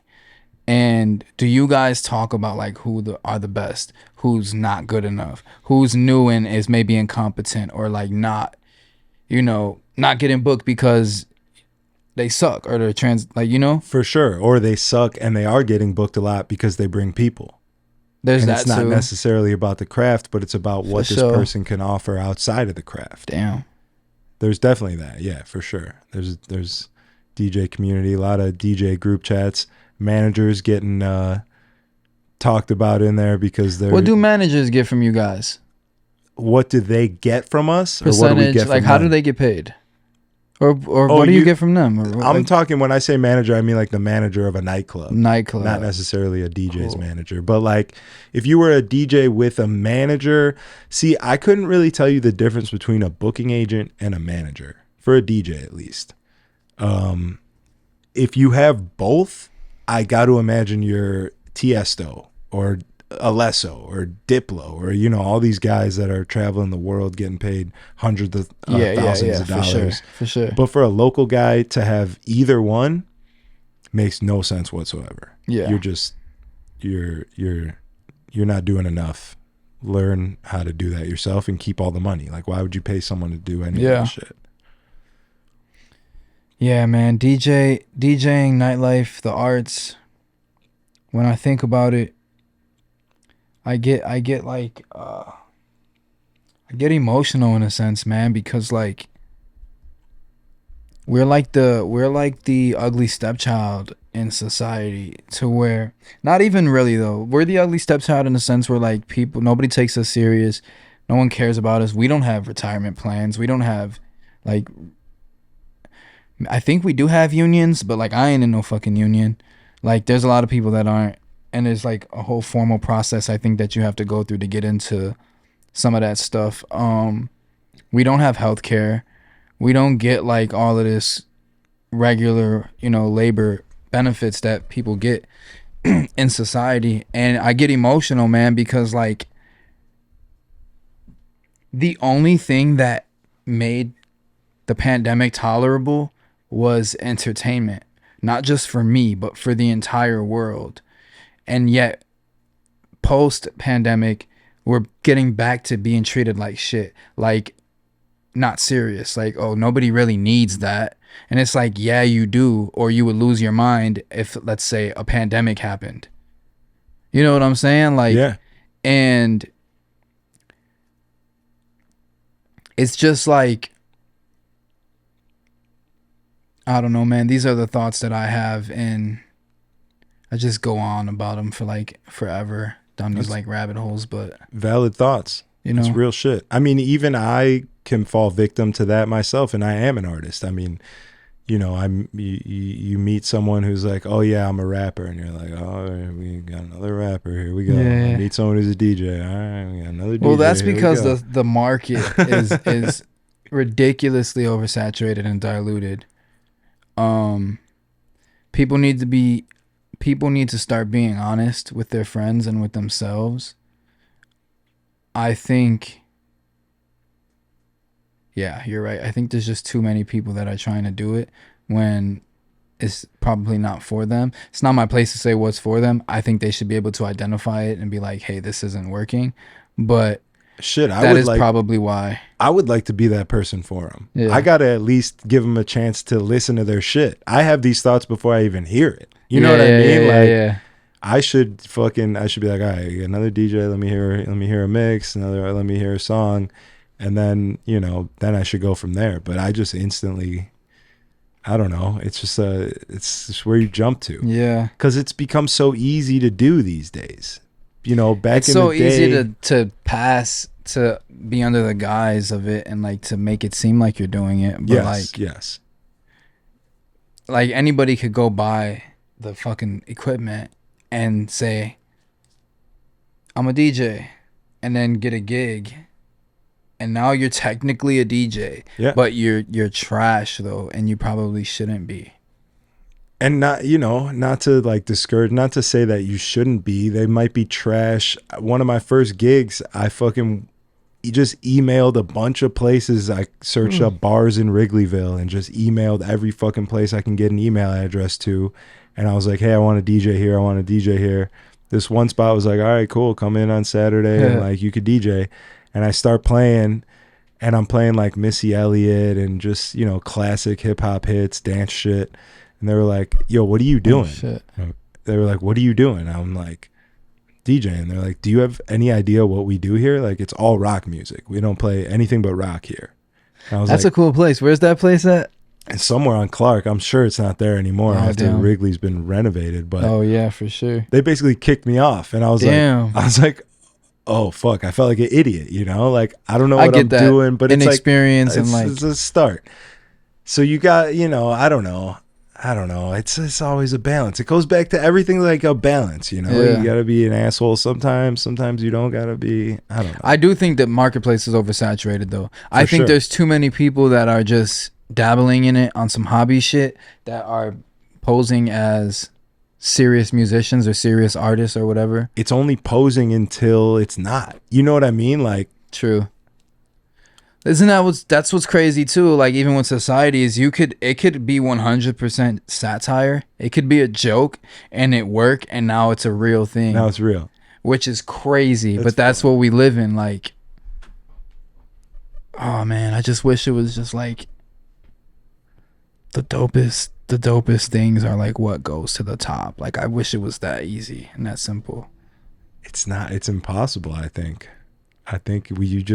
You got to sift through the bullshit. You got to have a good that also, low-key, now that I'm thinking about it, It could also make it more special when you get a real, like a real genius or like a real talented person. Like, it just makes it harder to find them because, like you said, you have to sift through all the nonsense and all the so very unserious shit. Yeah, it's crazy to see someone blow up who, mainstream people who don't have any idea of what it takes to create a song love this thing, and then you look at it and you're like, he didn't even make that. You could tell from he's not even singing, it's lip synced, and I know his boy did this and like someone did it for him and he's just the face of it.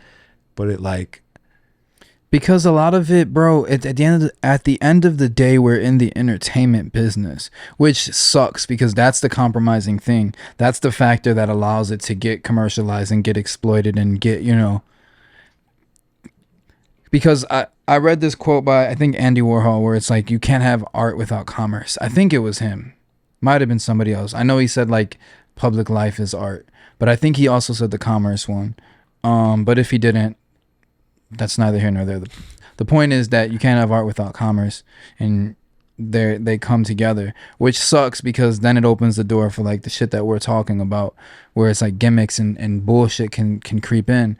But I wish there was a way that we could just like make the dopest ideas be the shit that gets the most attention and notoriety and most money, and the artists that are the most talented and gifted are the ones that we celebrate.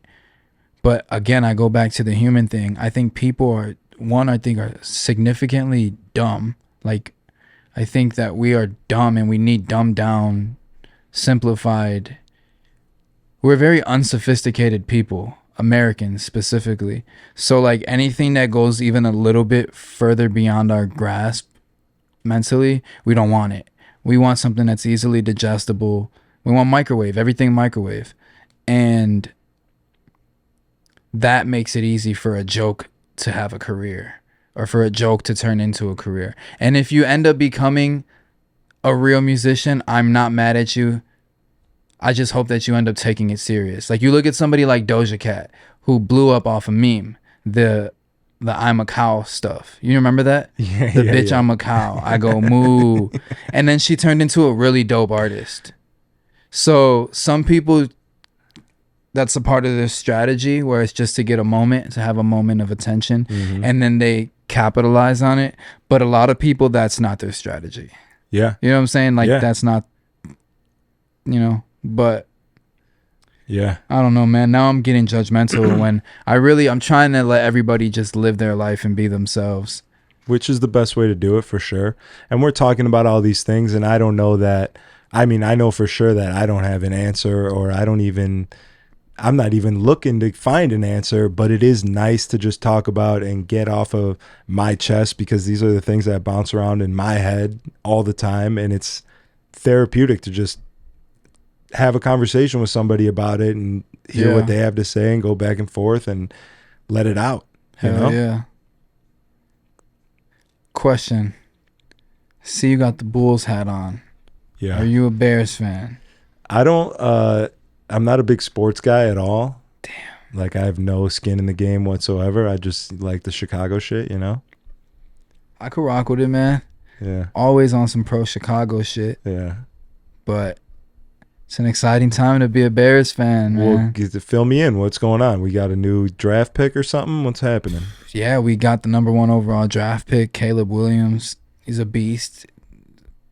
What position? Allegedly, quarterback. Okay. The one position that we've never had ever. Like, we have no, like, quarterback. My whole life, no one's life, really. Even the 85 Bears, McMahon wasn't like he was a character that everybody loved and beloved, like, sports figure in Chicago, but he's not Peyton Manning. He's no Tom Brady, Aaron Rodgers. We've never had nobody, bro. So for us to get a bona fide stud as a quarterback is crazy. That's and tight. All the comparisons are like Pat Mahomes, Aaron Rodgers. And then the team around him is fire, bro. And we've been waiting. Like, we're geeked. I like the coach. I like the GM. I love the personnel from the team. Like, I'm a diehard Bears fan. You know what I'm saying? Like, these next 5 months, I don't want to hear shit from anybody, but like, especially on Sundays, like my phone's going to be on DND all day Sunday, probably starting Saturday night. I'm just geeked, man. Bear down. That's exciting. Bear down, baby. I know nothing about sports really, and I don't have skin in the game, but in Chicago particularly, DJing while those games are on at bars and shit and playing music through the commercials is a huge thing. Yeah. So through that, I've watched a lot of Bears games, and it's fun. Like when they're doing well, when any team's doing well, when the fucking Hawks won the Stanley Cup a bunch of times, like the city goes insane. That's good for morale. Dude. It's good for the economy. It's good. It's good. It's good in general, man. Chicago is such a beautiful, great place. We need our sports teams to be good. And we have too much fucking money here for our owners to be cheap and not put out a competitive team every season for every sport. I don't care what sport it is. You have too much money to not be the Yankees and to not be the Dodgers. We're Chicago. We are Chicago, bro. The third largest market. Why are we treating our organizations like we're the fucking Milwaukee Brewers? Wrecked. We're not the Cincinnati Reds. We're not the fucking, you know what I'm saying? Yeah. We're the Chicago whatever, Cubs, Sox, Blackhawks, Bulls, Bears. This is like real deal shit, man. Spend money, make these teams good. You got to think about it, bro. Like, I think it was a Kobe Bryant quote on why he played so many games. And it's like, these people are regular American working people that spend their hard-earned money to come see you, to bring their kids to come see you. And that's from an athletic perspective. These owners are the most like detached people from that. They're so far from reality. So I think it's very easy for them to not consider fans. I think fandom is just like an idea, an abstract thing to them that they just make a lot of money off of. But bro, you're in Chicago, you own whatever team, the Cubs, the Hawks, the Bulls, the Sox, the Bears. Spend the money. There's no shortage of money in Chicago, especially for you billionaire owners. Spend the money. Yeah. These people deserve it. Chicago deserves it. Yeah, that's dope. And I'm excited. I mean, maybe I'll get into the Bears this season. Maybe, my girl, unfortunately, I'm sorry to have to tell you this, but she is a Packers fan. Her family has raised her that way, and I still accept her because I love her. But, maybe we'll watch some Bears games. Listen, not everybody's raised right. You know? Yeah. Yeah, that's exciting. That's dope. That's good. Yeah, man. No, what's crazy though is I actually love Aaron Rodgers. I love Aaron Rodgers. But not when he played against the Bears. Yeah. Not on Sundays and Thursdays and Mondays. But or just against the Bears. But yeah, man. Hopefully we get something. I think you'll enjoy a Super Bowl. You'll certainly enjoy the boost in economy. Bro, yeah, there's nothing like when a Chicago team wins a fucking championship, bro. That's a good time.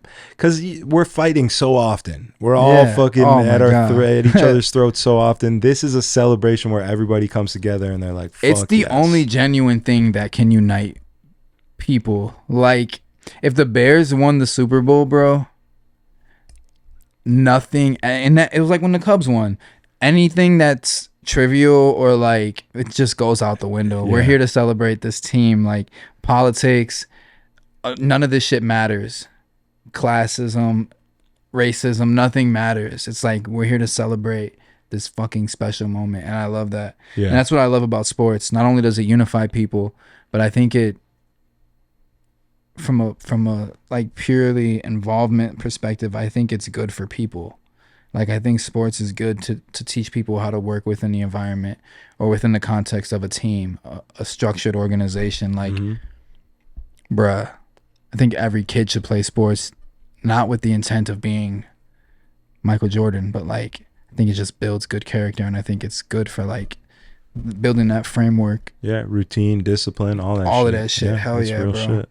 And you get to see the direct effects of like the slow grind and gradual brick by brick, application of your effort and energy. I think that's very important because as a man, as a young boy, but as a man as well, knowing what you're capable of and knowing that, man, confidence is everything. So building that confidence in a young person and then allowing them to become a confident adult is so huge. And I think sports does that a lot, or at least it allows you to explore that and navigate and be able to kind of pick and choose and learn. It's all about discernment, man, and like being able to make those, you know, decisions. But yeah, man, I appreciate you having me, bro, because like honestly, I could talk. I'm either, you're gonna catch me in two ways. I'm either nonverbal or I'm like generational yapper, and I'm hardly in between. But like when it's shit like this, cool ass conversations, I could talk forever, bro. Yeah, I really appreciate you coming over here and doing this. It's fucking been incredible, and we've had great convo. I feel charged from it, so I know that anyone watching is going to gain something from it, and that's what it's about, right? We're trying to help people at the end of the day, and doing it this way where they get to just watch on their computer. We don't have to know who they are. Yeah. And I don't have to like them or not. It don't matter. Yeah. Take something from it, you know? Yeah. That's kind of like my approach to everything. People want to only hear what they want to hear or search for what they're looking for. I kind of like, I want it all. Give me everything and then let me make my decisions based on knowing that. Like, yeah, 100%. You know? I just did a pod before this where I was talking all sorts of shit about this company that's just been so annoying, booking DJs, this whole thing. And like, I want to know, my side of the argument is like, they are useless. They don't bring value to the club. The club should just book their own DJs. But I want to know the value. I want someone to tell me the value. I want to be able to go, all right, maybe there's a little value there. Like I feel one way, but I want to know the argument because I want to be able to decide if maybe we can meet in the middle at some points or if I'm 100% right. I don't know, you know? Or maybe you don't see the value and they can bring it to your attention. You'll be like, that's what I'm saying. Yeah, facts. Yeah, I didn't know that. I feel the same way. I don't like to just have one. I don't die on many hills. Yeah. There's not a ton of hills I die on. Maybe facts. I'm not dying on no hills. Yeah. There's like one or two maybe, but I'm one of those people, bro. I think the goal is to progress, and the only way to learn is the only way to learn, bro, is through. Like, and you have to address things, you have to have conversations, and you have to explore. That's the only way to actually learn. And I'm of the mindset of like, we're all here to continue to get better and grow. And yeah. So that's like, I don't know. I try to have that approach with everything. Yeah, I appreciate it. And you can tell you're definitely a genuine dude, which is unfortunately tougher to come by these days than it I feel like has been in the past. A lot of faking the funk. It's just fakeness is the virus that infects us all at some point, and you either fight it off or you succumb to it. And it's great to sit here and connect with you and talk about real shit.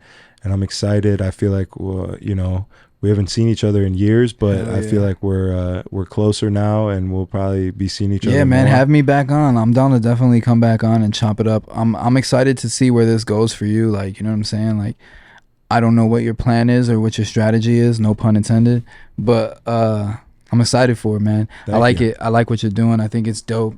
You have my support, and whenever you want me to come back on, bro, just let me know. Thank you, bro. I definitely would love to have you back on, but even before that, if you want to come through and fuck around on this MPC and hell yeah, feel it out and make some shit, we could definitely do that. But yeah, man. If I don't want to hold you for too much longer, you good? Did you get everything out? You feel like yeah, man. I think I don't really like, even like before this, I didn't text you and ask you like, yo, what are you gonna ask? What are we gonna like? No. I just showed up because at the end of the day, bro, I just want to have natural conversations. There just happens to be cameras.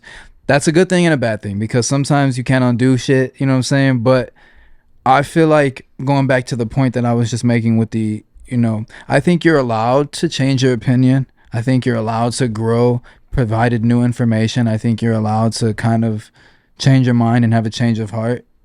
I think the most powerful people are the ones that go into anything fearless and not afraid to be wrong or look stupid. And that's what I try to do, knowing that I'm going to be wrong and look stupid a lot of the times. Mm-hmm. So that's what I try to do. And like you said, a lot of people are out here faking the funk, bro. They're getting by and I'm trying not to let anybody pull the wool over my eyes, and I just want to give people a genuine, authentic, sincere expression with everything that I do.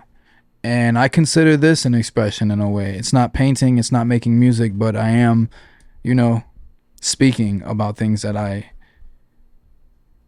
I'm expressing emotions in one way or another, expressing feelings or whatever, thoughts. So yeah, man, I appreciate you. Yeah. Hopefully this platform is something that allows people to, continue to do that. Yeah, hopefully. Fingers crossed. I mean, you're doing it, man. You're doing it now, so it looks like it's going well. It's happening. It's going well.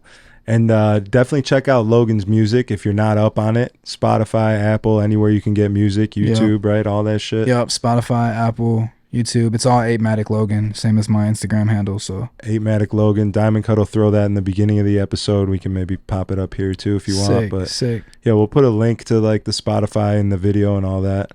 Hell yeah. I'm excited. Maybe you'll be getting one of these like $100 million podcast deals.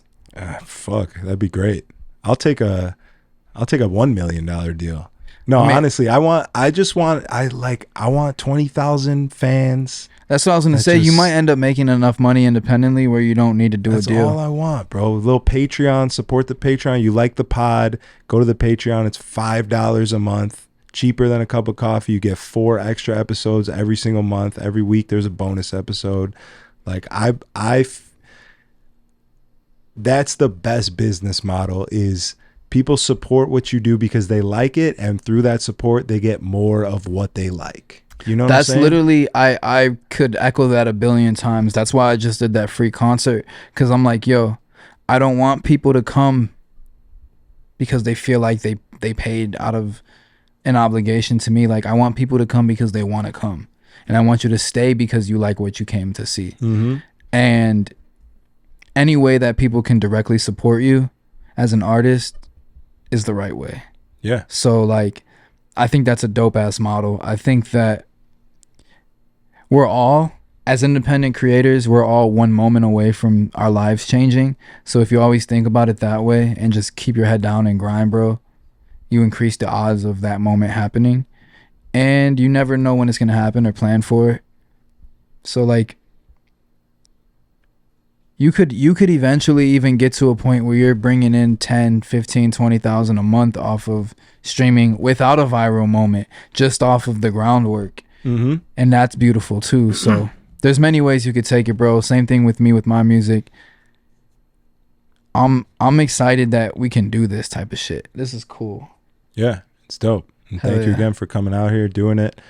Definitely educational, helpful for all sorts of people, different types of people, all that, anyone watching the pod. I'm excited, man. Hell yeah. Hopefully people can pull some value and hopefully they didn't waste their time watching it. Nah, never. Never that, right? Yeah.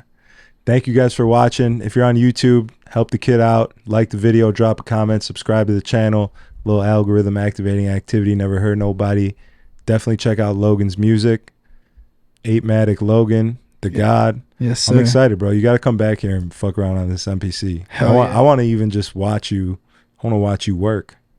Pause. Yeah, bro. No, I'm trying to start this thing where I'm looking for a studio to kind of partner with to do things like that, where because it's such a hands-on experience where I'm involved from the beginning to the end with all the instruments.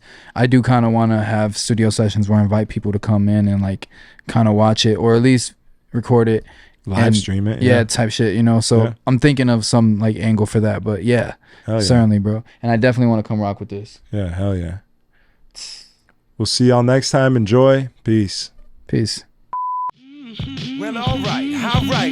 Battle raps cause I've shaken grown men to the point that they can't even face their own friends. That's why they rhyme about jewels, not life, cause the ice on which they skating is so thin. That's what I love about the human soul. It'll usually show when the truth ain't told. Use a lie.